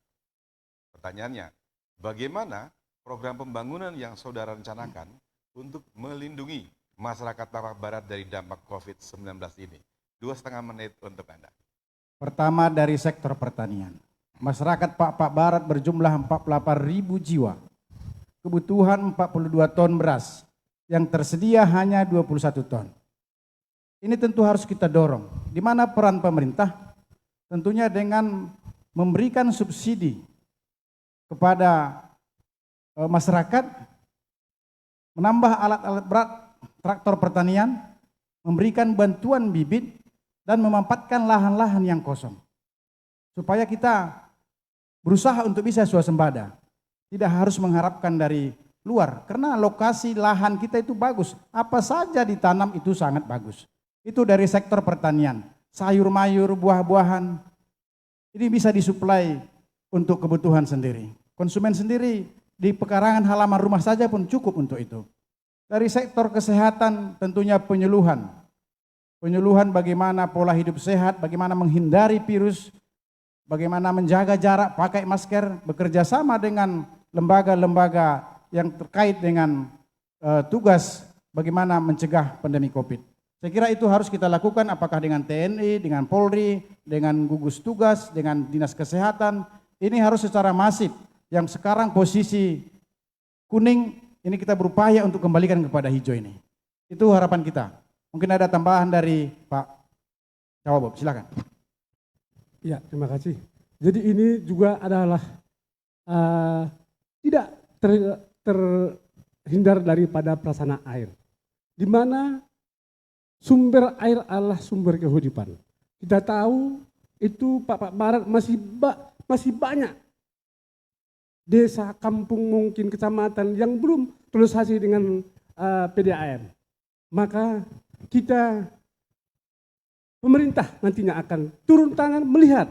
Jangan yang mungkin ya, selama ini banyak itu pembangunan prasarana PDAM. Tetapi dia mungkin tidak mengena, tidak tepat sasaran, di mana itu jalur titik pipanya itu tidak mungkin tepat, sehingga kenapa daerah kita itu sering banjir, sering longsor segala macam, sehingga banyak kerusakan. Jadi kita hadir nantinya akan bisa mengetahui lebih tepat bersama masyarakat Papua Barat. Baik, luar biasa. Hadirin mohon tepuk tangannya. Termin terakhir untuk sesi ini, tampilkan pertanyaan yang terakhir juga untuk kelompok pasangan nomor 1.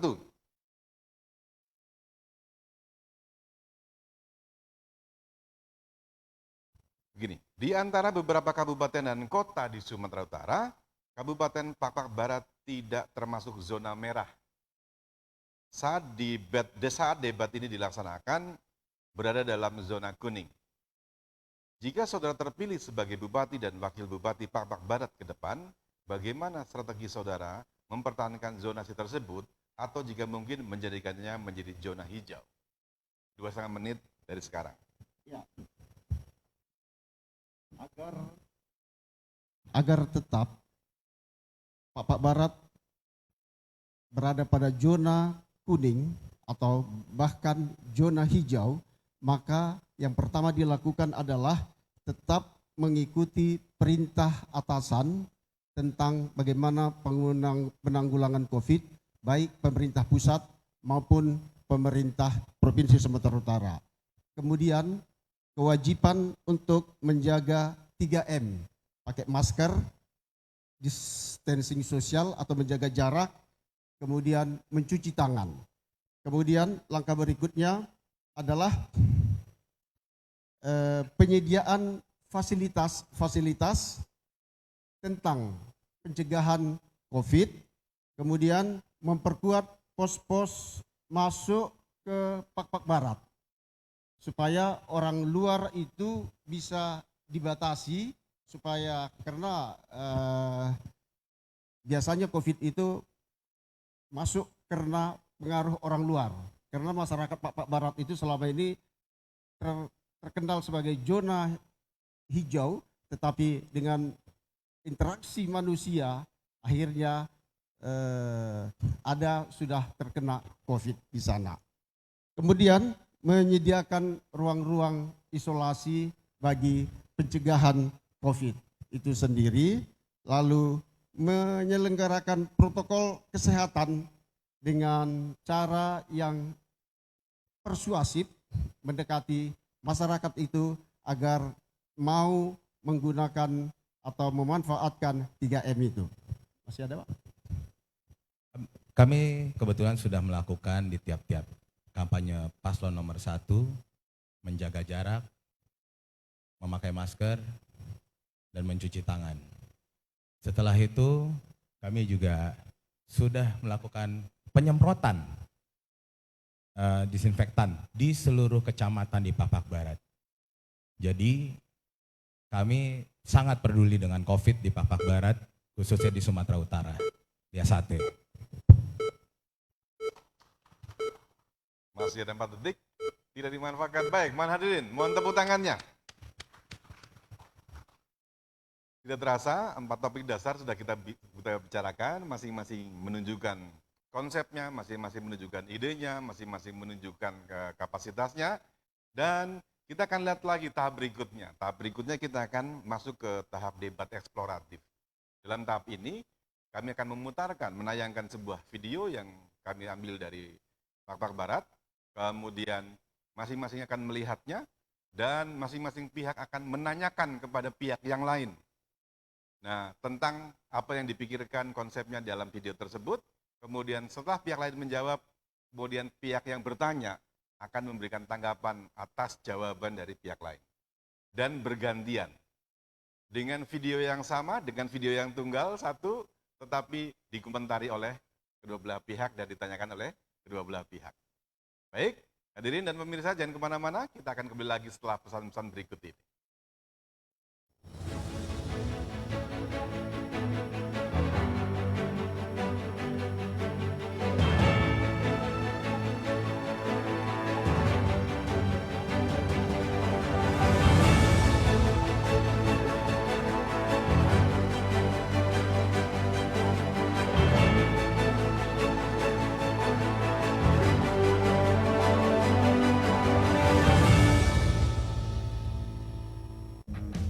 Halo teman pemilih, tahu nggak sih ada 12 hal baru saat kamu mencoblos di TPS?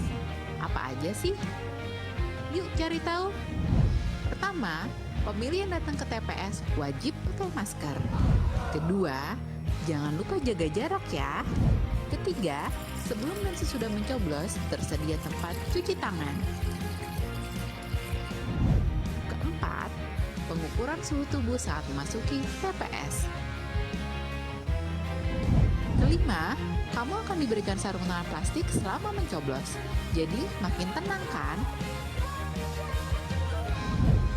Keenam, sebagai tanda memilih, sekarang nggak pakai celup tinta, tapi ditetes. Ketujuh, daftar pemilih dalam satu TPS maksimal 500 pemilih. Kedelapan, KPPS yang bertugas juga dilengkapi APD lengkap, mulai dari masker, face shield, dan sarung tangan. Kesembilan, untuk menghindari antrian, jadwal kedatangan pemilih diatur dalam C pemberitahuan. Selain itu, pemilih juga diminta memakai masker, membawa pulpen, dan membawa identitas diri. Kesepuluh, TPS juga akan disemprot disinfektan secara berkala, jadi makin aman kan? Ke-11, terdapat bilik khusus bagi pemilih bersuhu tubuh di atas 37,3 derajat Celcius. 11, ingat, tidak berkerumun dan hindari kontak fisik selama di TPS. Selama kamu patuhi protokol kesehatan, nggak perlu khawatir datang ke TPS. Pilkada sehat, pemilih selamat.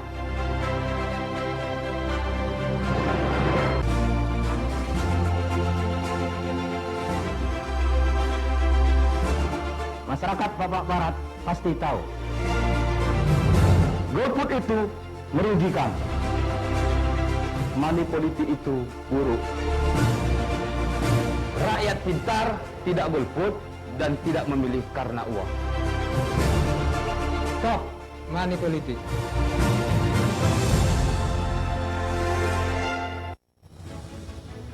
Jua-jua Banta Krina, saudara-saudara saya pada masyarakat Papua Barat khususnya, terkait dengan pemilihan kepala daerah di Papua Barat tercinta ini, saya menyampaikan pesan supaya yang pertama pada lapisan seluruh masyarakat, mari kita memilih pemimpin yang memang betul-betul amanah dan berpihak kepada masyarakat. Yang kedua, saya berpesan kepada seluruh paslon supaya tetap menjaga keamanan dan ketertiban. Yang ketiga, khususnya bagi pegawai negeri sipil, supaya tetap menjaga netralitas di Papua Barat. Siapapun yang terpilih nantinya itulah pemimpin kita kelak di Papua Barat untuk 5 tahun ke depan. Jangan lupa dalam kondisi sekarang ini kita tetap dihadapkan dengan pandemi COVID-19. Ingat, tetap menjaga, menggunakan masker, mencuci tangan, dan menjaga jarak. Itu harapan kami dari pemerintah Papua Barat. Sekian, terima kasih.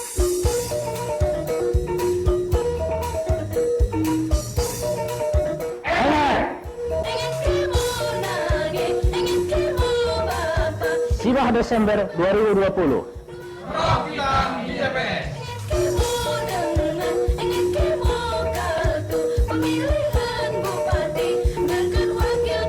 Jua-jua KPU melayani.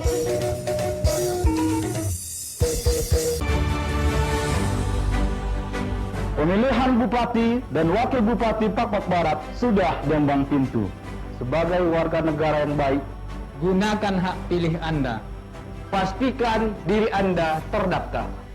Ikuti protokol kesehatan dengan ketat.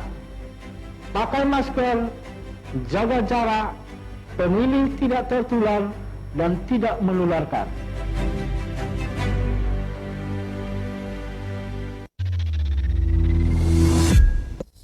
Tahapan pemilihan serentak tahun 2020 akan dilanjutkan kembali, dilaksanakan di 270 daerah di Indonesia, terdiri dari 9 provinsi, 224 kabupaten, dan 37 kota.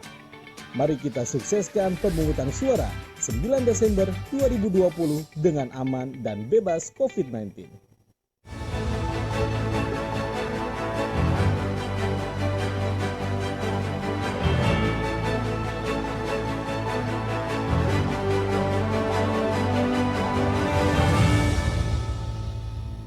Kembali lagi saya di sini mengantarkan debat yang benar-benar debat sekarang waktunya. Kalau tadi masing-masing pihak hanya bisa menjawab pertanyaan dari panelis, kemudian saya bisa melihat masing-masing pihak yang lain juga ingin mendalami lebih lanjut. Tetapi memang kesempatannya mulai seperti itu dan sekarang kita akan mulai interaksi satu dengan yang lainnya. seperti yang kami sampaikan tadi, pertama kami akan menayangkan sebuah tayangan video. Tayangan ini cuma satu. Nah, kemudian salah satu kontestan akan menanyakan persepsi atau pikiran atau apapun yang ditanyakan kepada yang lain. Kemudian dijawab. Setelah dijawab, si penanya akan berkomentar terhadap jawaban tersebut. Selesai, bergantian. Misalnya pihak kedua yang bertanya, pihak satu akan menjawab, dan pihak kedua akan memberikan komentar atas jawaban pihak satu. Nah, kita akan mulai, kalau tadi dari sini berarti sekarang yang pasangan nomor 1. Jadi pertama kita akan lihat video bersama-sama, setelah itu kami serahkan kepada kontestan nomor 1 untuk bertanya kepada nomor 2. Untuk itu kita lihat tayangannya bersama-sama, silakan.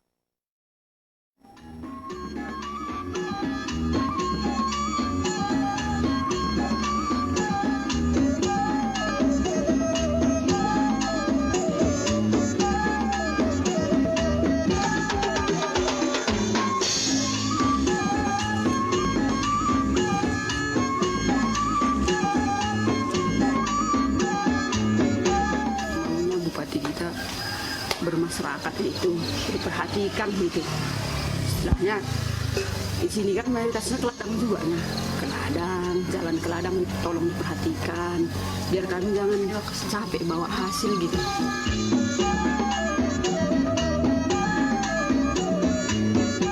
Ya mohonlah untuk menunjang di 2 sektor lah. Pertama itu sektor pertanian. Di pertanian itu dikategorikan itu pertama sekali bagaimana supaya petani itu maju. Tentunya kendala yang selama ini yang kami alami, kendalanya di pupuk. Kedua, bidang pariwisata.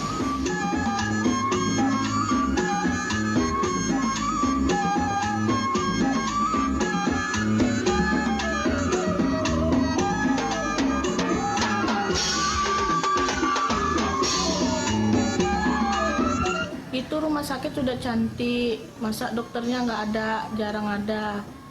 Jadi tolonglah bapak-bapak pemerintah, diperhatikanlah itu semua.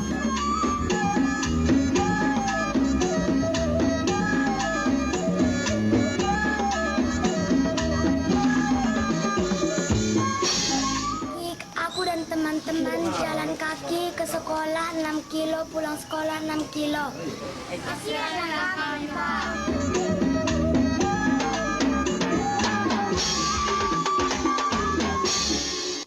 Baik, pertanyaan pertama diberikan kesempatannya kepada paslon nomor 1 untuk bertanya kepada paslon nomor 2. 30 detik untuk bertanya. Silakan dari sekarang. Mikrofon. Ya.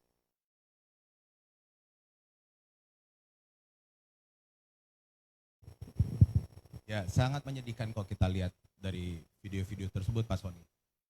Saya hanya ingin bertanya, kita memang di garis, ya bisa dibilang sedikit di bawah lah ya, nggak di bawah-bawah banget. Saya mau tanya sama Pak Sony, untuk meningkatkan pertumbuhan ekonomi di Papua Barat, ya kan, dilakukan apa oleh pemerintah nantinya? Terima kasih. Cuma satu aja pertanyaannya? Cukup? Oke, berikutnya Anda punya waktu 2,5 menit untuk menjawabnya. Silakan. Menarik sekali. Inilah memang tujuan kita. Kami punya program seperti ini. Kebutuhan ayam untuk konsumsi masyarakat dan rumah makan itu lebih kurang 10.000 ekor 1 bulan. Ini semua diimpor. Ke depan akan kita buat program bantu kelompok-kelompok atau perorangan jika regulasi memungkinkan. Peternak ayam dibantu, bentuk KUD desa, peternak ayam jual kepada KUD desa, kemudian masyarakat membeli dari sini. Ada siklus perputaran uang di sana. Jadi uangnya tidak kemana-mana, tidak dibawa. Coba bayangkan kalau 10.000 ekor itu 250 juta sebulan harus kita buang duit ke luar sana. Ini bisa berputar. di situ. Itu satu jenis saja, lele mungkin ikan mas, ikan lele, ikan nila, itu berapa ratus kilo satu hari. Kenapa ini harus dari luar semua?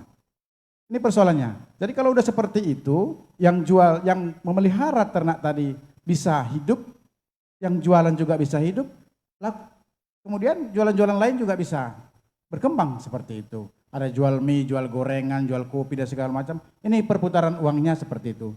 Sehingga harapan kita ke depan, ya APBD kita kan kecil.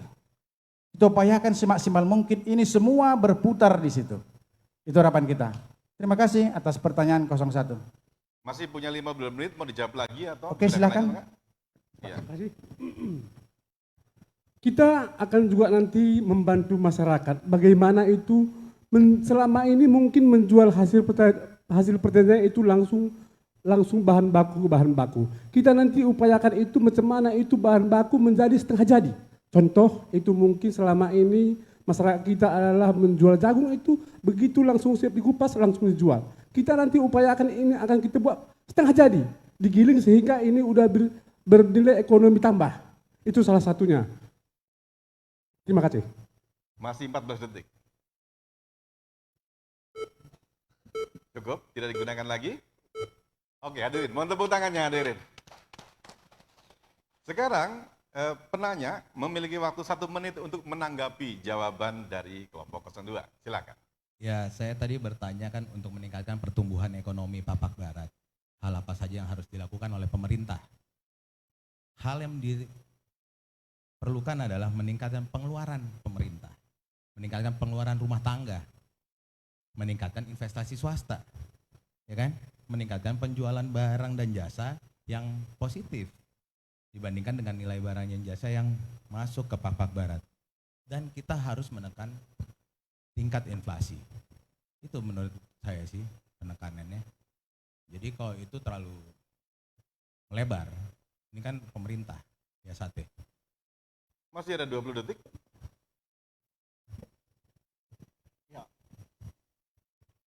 Untuk meningkatkan pertumbuhan ekonomi itu juga akan terlihat pada pasca panen bagaimana agar produk-produk itu bisa lebih diunggulkan lagi. Cukup waktunya. Hadirin mohon tepuk tangannya.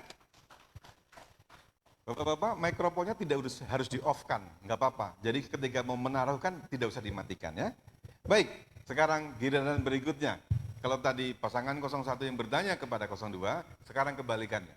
02 bertanya apapun berhubungan dengan tayangan tadi kepada pasangan 01. Dan jawabannya nanti boleh dikomentari. Silakan. Untuk bertanya Anda punya waktu 30 detik dari sekarang. Terima kasih. Tadi video tersebut diputar dengan pertama ada gerbang di sana. Bagi hati tenah, maksudnya. Dalam visi misi saudara ada kami lihat diplomasi budaya. Bagaimana tanggapan saudara tentang keberadaan dan kedudukan Sulang Silima dalam percepatan pembangunan dengan memaknai mertampuk bulung berbenah sangkalan. Terima kasih. Ya. Masih 28 menit, cukup? Itu aja pertanyaannya Pak? Cukup. Oke, kalau begitu silakan manfaatkan. Anda punya waktu 2 menit 30 detik untuk menjawabnya, silakan. Ya, terima kasih Pak Sony. Jadi Sulang Silima ini kedudukannya penting, di mana Sukut ada di situ. Begitu juga Anak Beru. Pemerintah itu posisinya dengan DPRD, dengan masyarakat di Sukut. Ya kan? Nah, lalu kita sebagai pelayan, selalu sebagai PNS dan Bupati adalah Anak Beru. Nah, baru kelanjutannya kepada Puang. Puang itu di situ ada polisi, tentara dan sebagainya macam. Kita diperlukan membangun Papak Barat ini dengan diplomasi budaya. Tentunya di Papak Barat itu bukan hanya orang Papak saja yang tinggal di situ, tetapi ada berbagai macam suku yang ada di sana. Kita juga harus menghargai suku-suku yang ada di sana. Bukan seperti sekarang ada kejadian pengusiran-pengusiran di Papak Barat. Bukannya kita semua itu harus benar-benar bersatu di sana, bersatu untuk maju. Jadi menurut saya semua diplomasi budaya itu adalah bagaimana kita dengan teman-teman sekeliling kita, STM kita, dan sebagainya macam yang ada di Papua Barat. Karena Papua Barat adalah milik semua orang.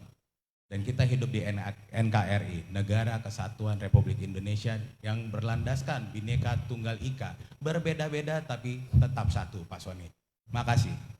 Masih ada 1 menit, mau dilanjutkan?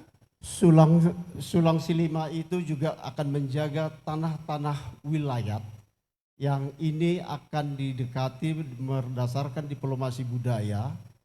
Diplomasi budaya maksudnya bagaimana agar tanah-tanah Sulang Silima itu bisa menjadi tanah-tanah yang produktif.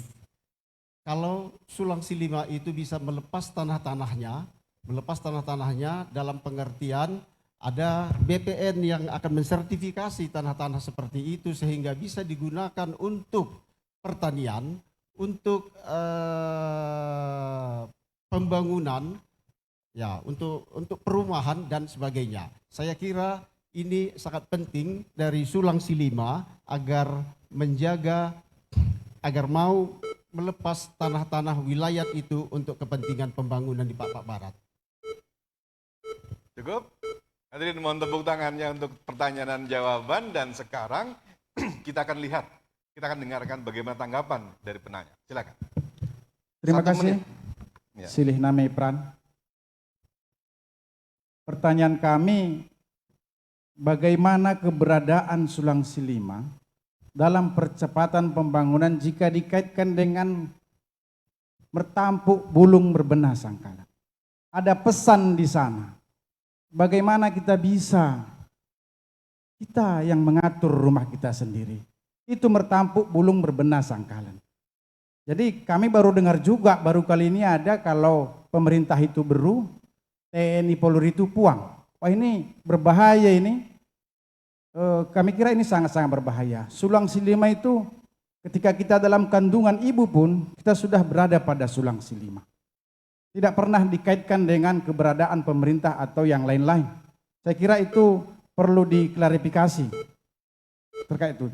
Percepatan pembangunan itu bagaimana kita memaknai mertampuk bulung berbenah sangkalan. Itu mungkin yang perlu kami perjelas. Baik, cukup waktunya. Terima kasih. Hadirin dan pemirsa, kita lihat makin kenceng kan, makin menarik dan adu argumentasi. Segmen berikutnya justru semakin kenceng lagi. Luar biasa. Kenapa? Kita akan lihat bagaimana sparring antar calon bupati dengan calon bupati. Berikutnya antar calon wakil bupati dengan calon wakil bupati. Tekniknya nanti akan ada pertanyaan dari calon bupati kandidat nomor 1 kepada calon bupati kandidat nomor 2. Nah, kandidat calon bupati nomor 2 akan menjawabnya, kemudian akan lagi ditanggapi oleh calon bupati yang bertanya. Demikian juga untuk wakil bupati dan kebalikannya. Tetapi jangan kemana-mana dulu, kita lihat pesan-pesan berikut ini.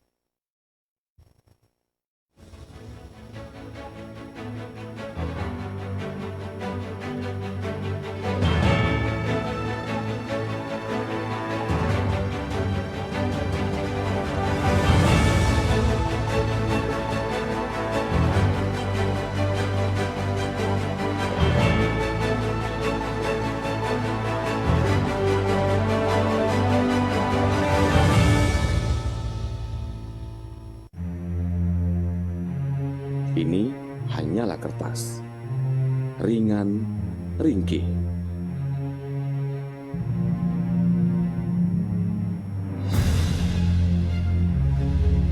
Tapi di balik ringan dan ringkihnya kertas, terdapat kekuatan hebat.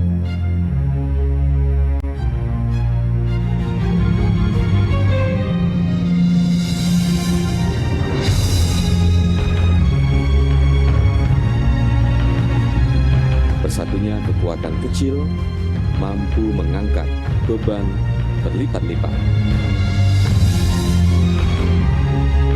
Kita belajar dari kertas.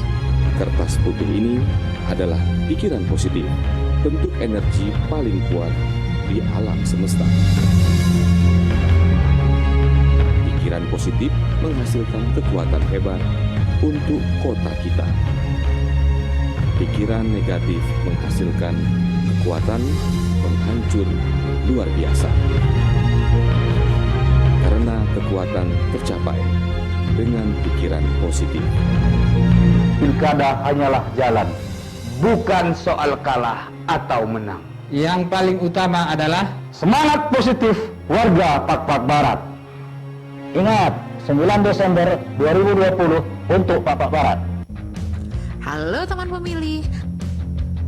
Tahu nggak sih, ada 12 hal baru saat kamu mencoblos di TPS. Apa aja sih? Yuk cari tahu. Pertama, pemilih yang datang ke TPS wajib pakai masker.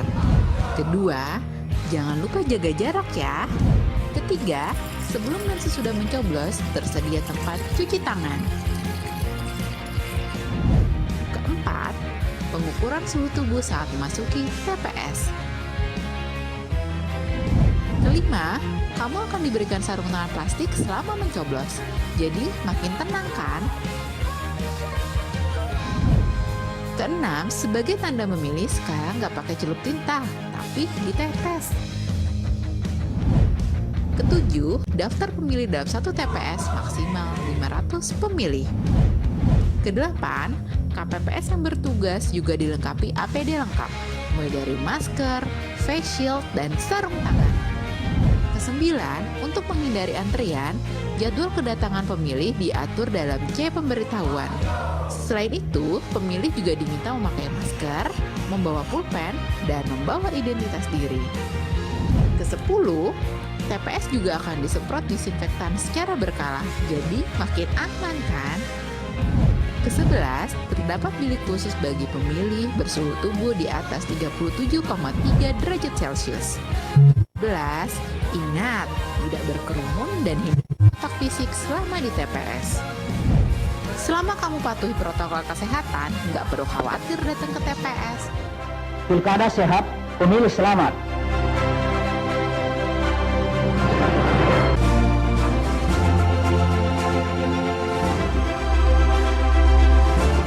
Masyarakat Bapak Barat pasti tahu. Golput itu merugikan. Money politik itu buruk. Rakyat pintar tidak golput dan tidak memilih karena uang. Stop money politik.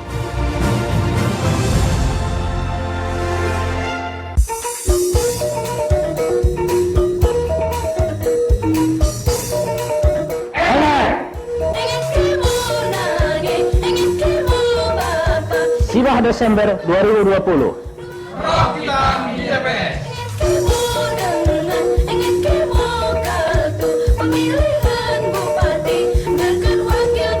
Jual-jual, KPU melayani.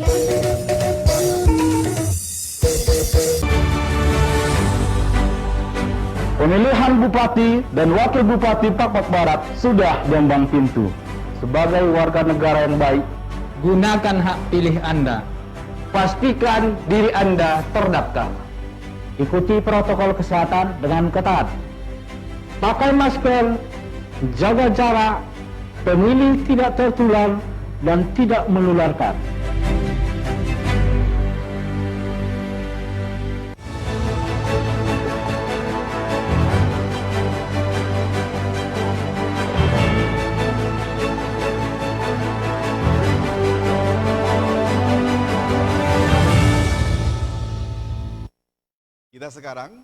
Kita sekarang menuju satu titik di mana level adu konsep ini menjadi lebih menarik. Saat ini kita memasuki segmen yang menjelang segmen terakhir, di mana diberikan kebebasan kepada masing-masing pihak untuk bertanya ke pihak yang lain. Topiknya menyangkut 4 tema dasar yang kita berikan di awal, dan kemudian pihak lain akan menjawabnya, dan setelah itu diberikan tanggapan. Jadi, bertanya diberikan waktu 1 menit, kemudian menjawabnya 2,5 menit, dan menanggapinya 1 menit. Kalau tadi dimulai dari sana, jadi sekarang kita mulai dari paslon nomor 2. Jadi sekarang calon bupati kepada calon bupati. Nanti calon wakil bupati kepada wakil calon bupati. Jadi sekarang kita berikan kesempatan 1 menit kepada calon bupati dari paslon nomor 2 untuk bertanya kepada calon bupati paslon nomor 1. Waktu untuk Anda dimulai sekarang. Terima kasih. Pertanyaan kami kepada Pak Brans, pasangan 01. Konsep PDRB itu ada 9, ataupun langkah-langkah. Penyumbang terbesar itu ada di sektor pertanian. Apa upaya dan langkah konkret untuk menaikkan PDRB kita? Terima kasih. Masih ada 35 detik, beri manfaatkan apa tidak? Ya, sektor pertanian, sektor peternakan, mungkin jasa dan lain segala macam. Sektor apa yang bisa kita lakukan, 01 lakukan untuk menaikkan PDRB kita, yang sekarang mungkin kita di posisi terendah pada saat ini. Terima kasih. Masih 16 menit, cukup? Cukup. Baik, kalau begitu silakan calon bupati dari paslon nomor 1 untuk memberikan jawaban 2,5 menit dari sekarang. Ya, terima kasih paslon nomor 2. Paslon nomor 1 untuk menaikkan PDRB. Tentunya Papak Barat ini 80% hidup dalam pertanian. Jelas, sekarang pendapatan daripada masyarakat jauh di angka mungkin per bulan sekitar 1 juta. Mereka hidup dalam pertanian, bibit. Bapak selama ini anggota dewan, ketua DPRD. Tapi bibit-bibit yang ada di Papak Barat tidaklah bagus, seperti jagung dan lain-lain. Maka Papak Barat ke depan harus punya konsep. Konsepnya adalah memajukan Gambir. Gambir ini terkenal di dunia lah, kita bilang. Gimana caranya? Pembibitannya harus bagus dan juga mesin-mesin juga kita perbaiki. Dan intinya adalah SDM-nya, Pak. SDM-nya juga benar-benar kita harus latih dan juga harus ada BLK-BLK di Papak Barat. Begitu juga dengan sektor pertanian yang lain-lain. Sangat menderita 17 tahun Papak Barat tidak ada gudang pupuk, tidak ada distributor pupuk. 17 tahun Pak, nggak ada. Kami pasangan 01 sudah pasti tahun depan ada gudang pupuk di sana. Kami juga sudah membuka kerjasama dengan Kemenko dengan juga kantor bupati untuk dibukanya lahan 8.230 hektar food estate Pak. Itu bisa kami ini karena kami koalisi pemerintahan Pak Jokowi Pak. Nah, itu bisa semua kami lakukan di Papak Barat. Intinya untuk Papak Barat sejahtera. Biar tidak kelaparan, masyarakatnya sejahtera, dan juga masyarakatnya juga berpendidikan. Saat ini sangat kasihan masyarakat Papak Barat. Ya, seperti kita tahu Pak, Bapak sendiri menjawabnya. Terima kasih. Itu aja, masih ada 12 menit. Cukup? Baik, sudah ditanggapi. Sekarang kita beri kesempatan kepada penanya untuk memberikan komentar terhadap jawaban dari penjawab tadi. Silakan. Terima kasih. 1 menit. Yang kami tanya bukan itu yang dijawab. Sektor apa di luar sektor pertanian yang bisa menaikkan PDRB? Kemudian yang 8.000 hektar itu bukan upaya Bapak. Itu program nasional untuk penanggulangan perluasan lahan pandemi COVID. Jadi saya kira tidak nyambung apa yang kami tanyakan dengan jawaban yang Bapak Brans sampaikan. Itu kami kira sektor apa di luar sektor pertanian yang bisa menaikkan PDRB kita. Sekarang kita katakan 1,4 juta.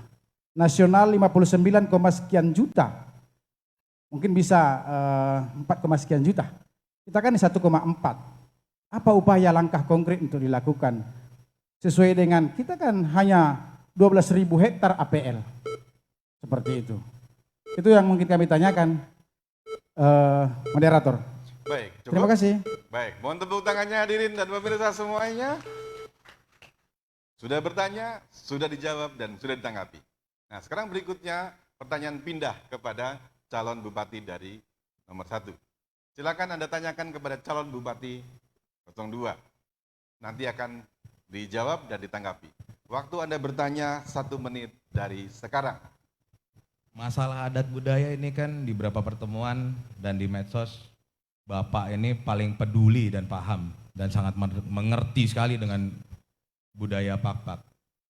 Saya tuh mau tanya Pak sama Bapak, tolong kami diajari nih Pak, berapa kain dan apa saja nama kain dalam acara pernikahan secara adat Pak-Pak, khususnya di Sim-Sim. Terima kasih. Masih ada 34 detik? Cukup. Cukup? Langsung? Baik, hadirin dan pemirsa, kita langsung berikan kesempatan kepada calon bupati nomor 02 menjawabnya 2,5 menit dari sekarang. Dalam tata acara pelaksanaan adat budaya Pernikahan Pak, pernikahan. Pernikahan, kula-kula itu memberikan seperangkat manuk, belagen, kembal, selampis, adan ditak pinahpah. Oleh beru memberikan oles dan sira ketika ini saling berkunjung atau pelaksanaan adat, apakah itu adat jahat maupun adat baik. Itu dia. Jadi kalau jenis kain kita hanya mengenal oles.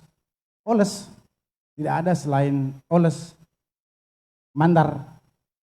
Kalau ini kan ya oles ini sabe-sabe, ini bulang-bulang, ada oles perdabaita, mengikat pinggang seperti itu. Jadi kalau yang kami kenal hanya jenis mandar dalam pelaksanaan tata cara adat jahat maupun adat baik. Terima kasih Pak Frans. Itu aja jawabannya, masih ada 1,5 menitan? Ya saya kira cukup. Cukup.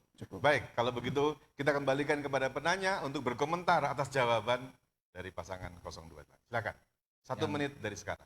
Yang saya tanya, diajari berapa kain, apa saja nama kain dalam acara pernikahan.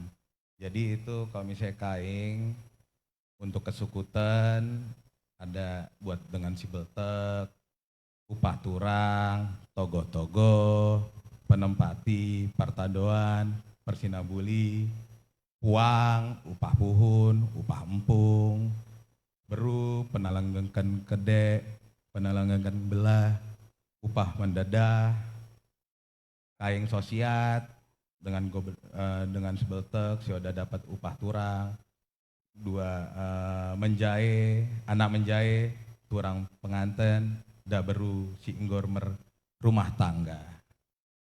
Kalau mau ditanya besarannya nanti kita jawab di Papua Barat saja bos. Siap. Oke, tepuk tangan hadirin semuanya. Kelihatannya sisa waktu berapa detik tidak dimanfaatkan. Semakin menarik nih, semakin dalam. Dan sekarang kita lihat kalau tadi calon bupati dengan calon bupati, sekarang calon wakil bupati dengan calon wakil bupati. Karena tadi mulai dari sana, jadi didiskusikan sekarang calon wakil bupati pasangan 02 bertanya kepada calon wakil bupati di pasangan nomor 01. Silakan 1 menit untuk Anda bertanya dari sekarang. Terima kasih. Secara statistik, penduduk Papua Barat adalah berjumlah 40.500 jiwa dan secara persentase terbesar adalah di Setulutari Lonjehe. Artinya untuk kebutuhan tenaga kerja di bidang pertanian seharusnya tersedia, tetapi pada prakteknya banyak adalah tidur. Jadi apabila ada pembukaan lahan secara berskala besar, bagaimana tanggapan Bapak untuk masalah tenaga kerja di perkebunan tersebut?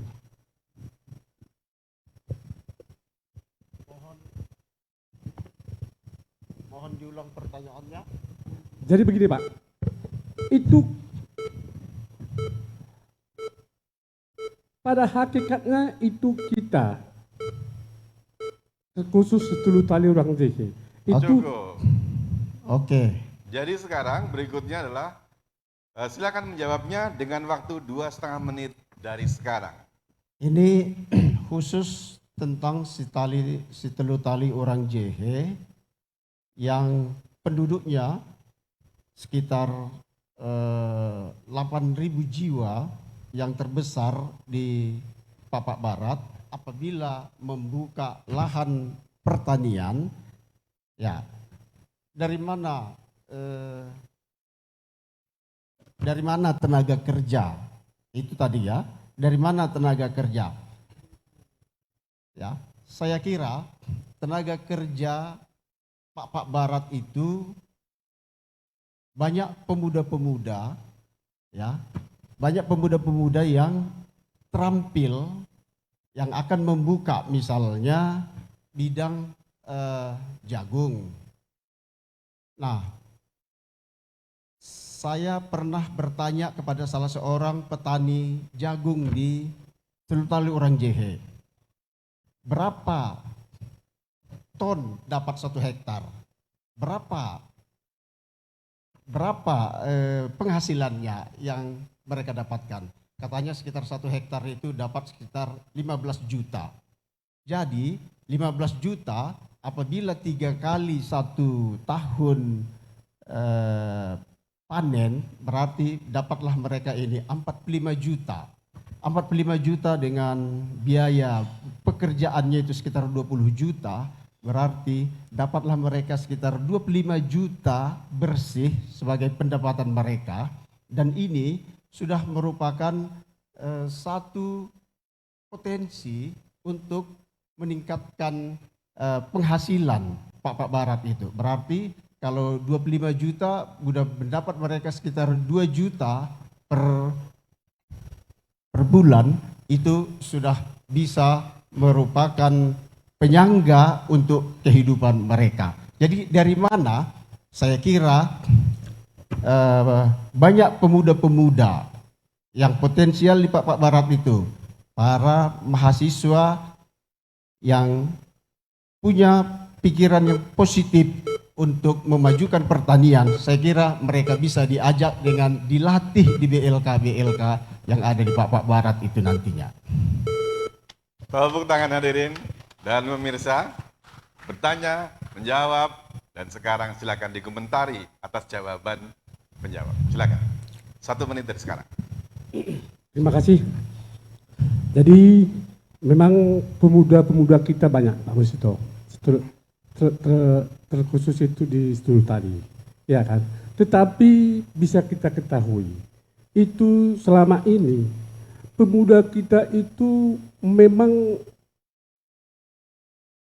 bisa bekerja, mau bekerja, tetapi dikala lahan besar itu selalu itu ada satu kendala, di mana lahan kita itu apabila kita perluas agak ke pedalaman, maka itu kita itu selalu terkena oleh masalah hutan lindung. Tetapi tadi karena memang pertanyaan kurang lengkap, saya mohon maaf. Itu aja? Baik, hadirin mohon tepuk tangannya. Dan sekarang berganti kepada calon wakil bupati paslon nomor 01 bertanya kepada calon wakil bupati pasangan calon 02. 1 menit dari sekarang dipersilakan.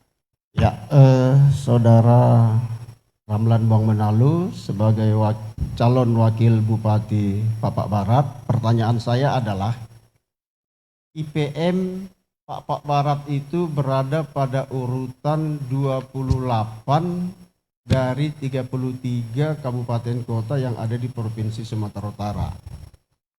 Pertanyaan saya yang pertama adalah, apa saja unsur-unsur IPM itu? Itu yang pertama. Yang kedua, bagaimana upaya yang dapat kita buat untuk meningkatkan pendidikan? Karena kita lihat di video tadi yang terakhir itu ada masalah pendidikan yang tidak merata. Yang tidak merata karena jalan yang sampai 6 km dari akses ke sekolah. Cukup, pertanyaan cukup. Semoga bisa dipahami. Dan sekarang Anda punya waktu 2,5 menit untuk menjawab pertanyaan dari pasangan 01. Silakan, 2,5 menit dari sekarang. Terima kasih. Terima kasih. Dari bawah. Iya, betul. Maaf. Oke, terima kasih. Jadi begini, indeks pertumbuhan manusia. Tadi itu banyak hal mungkin yang kita sikapi di sana. Tadi mungkin di awal memang udah saya bukan juga itu salah satu adalah bagaimana meningkatkan kesehatan ibu dan mungkin juga bagaimana itu meningkatkan kesehatannya, bagaimana itu meningkatkan kualitas mata pencaharian ataupun penghasilannya. Jadi yang kedua itu mengenai jalan ya, mengenai jalan. Jadi itu ada beberapa mungkin desa di mana jarak tempuh anak sekolah ke desa masih banyak jauh.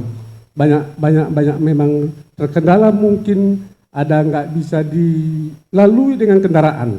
Tetapi bila kita dipercaya oleh nanti masyarakat Pak Barat, kita berupaya. Ini sebenarnya tidak jauh dengan juga bisa dibuat itu semacam jalan usaha tani. Jadi desa itu jangan langsung kita kategorikan itu adalah desa yang terpencil. Jadi bisa kita buat itu juga adalah jalan usaha tani, sehingga nanti perkembangan penduduk ke pertanian itu makin tahun makin bertambah.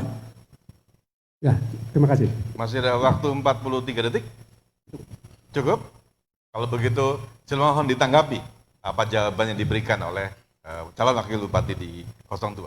1 menit untuk Anda. Ya, yang saya tanyakan tadi adalah apa indikator IPM itu. Indikator IPM itu sebenarnya secara konseptual ada 3 hal. Pertama, masalah pendidikan. Kedua, masalah kesehatan. Ketiga, masalah kesejahteraan.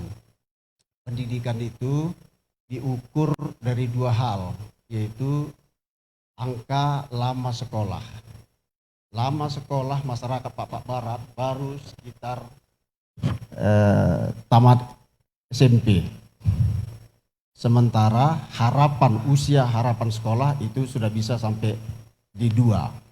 Jadi kalau dilihat dari APM-nya, angka partisipasi kasar dan angka partisipasi murni, itu tidak seimbang antara tamat SD, SMP, dan SMA.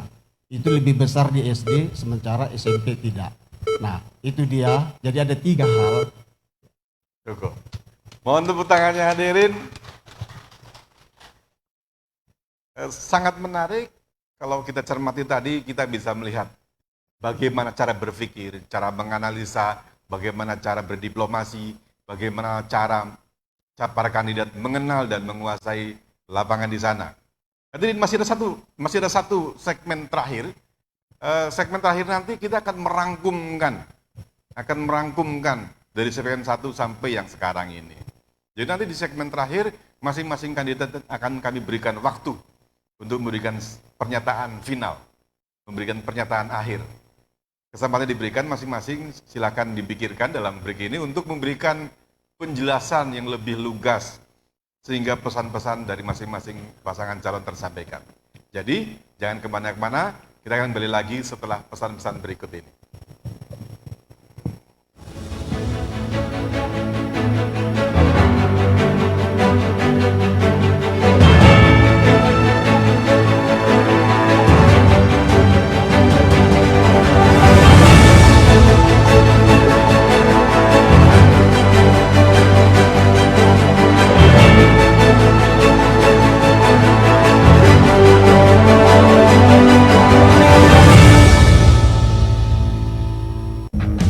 Halo teman pemilih, tahu nggak sih ada 12 hal baru saat kamu mencoblos di TPS? Apa aja sih? Yuk cari tahu. Pertama, pemilih yang datang ke TPS wajib pakai masker. Kedua, jangan lupa jaga jarak ya. Ketiga, sebelum dan sesudah mencoblos tersedia tempat cuci tangan. Keempat, pengukuran suhu tubuh saat memasuki TPS. Kelima, kamu akan diberikan sarung tangan plastik selama mencoblos. Jadi makin tenang kan? Keenam, sebagai tanda memilih sekarang nggak pakai celup tinta, tapi ditetes. Ketujuh, daftar pemilih dalam satu TPS maksimal 500 pemilih. Kedelapan, KPPS yang bertugas juga dilengkapi APD lengkap, mulai dari masker, face shield, dan sarung tangan. Kesembilan, untuk menghindari antrian, jadwal kedatangan pemilih diatur dalam C pemberitahuan. Selain itu, pemilih juga diminta memakai masker, membawa pulpen, dan membawa identitas diri. Kesepuluh, TPS juga akan disemprot disinfektan secara berkala, jadi makin aman kan?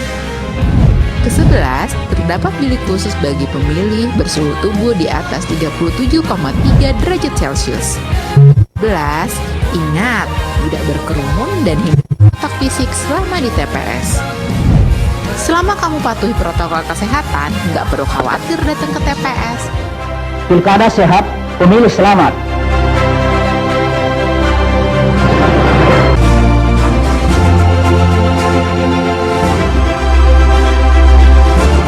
Masyarakat Papua Barat pasti tahu, golput itu merugikan, money politik itu buruk.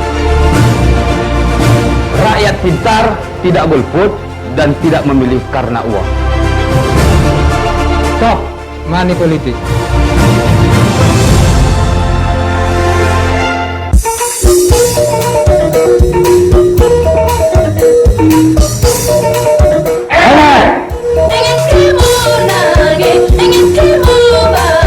Sibah Desember 2020. Roh kita di TPS. Pemilihan bupati dan wakil bupati. Jual KPU melayani.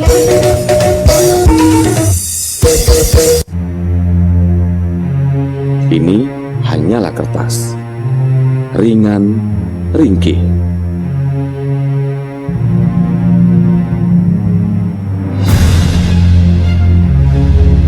Tapi di balik ringan dan ringkihnya kertas, terdapat kekuatan hebat.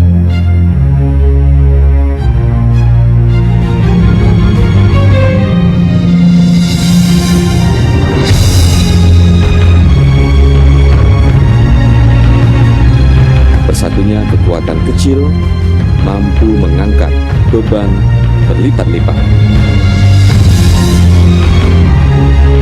Kita belajar dari kertas. Kertas putih ini adalah pikiran positif, bentuk energi paling kuat di alam semesta.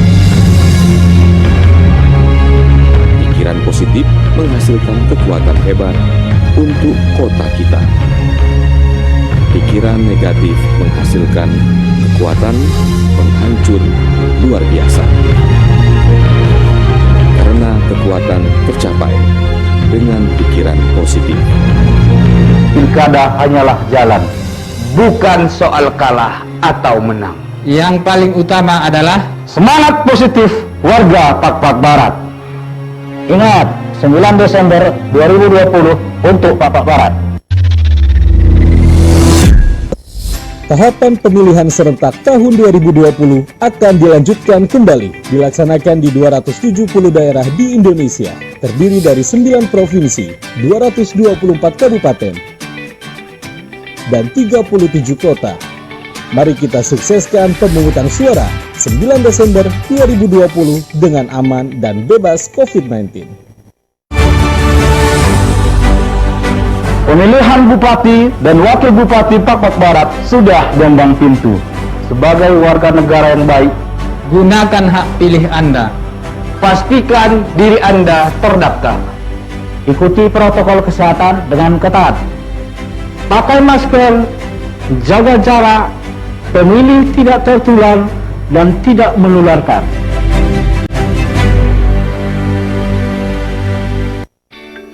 Aku sudah terdaftar sebagai pemilih belum ya? Oh iya, kan bisa langsung cek daftar pemilih di www.lindungihakpilihmu.kpu.go.id. Tinggal isi data diri sesuai KTP-ku. Bagaimana dengan kamu? Sudah terdaftar belum?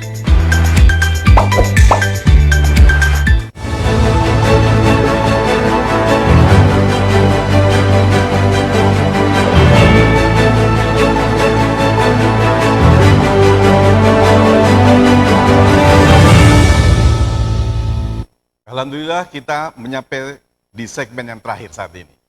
Di segmen terakhir ini, kita memberikan kesempatan kepada kedua belah pihak untuk memberikan rangkuman dan memberikan pesan-pesan final kepada kita semuanya.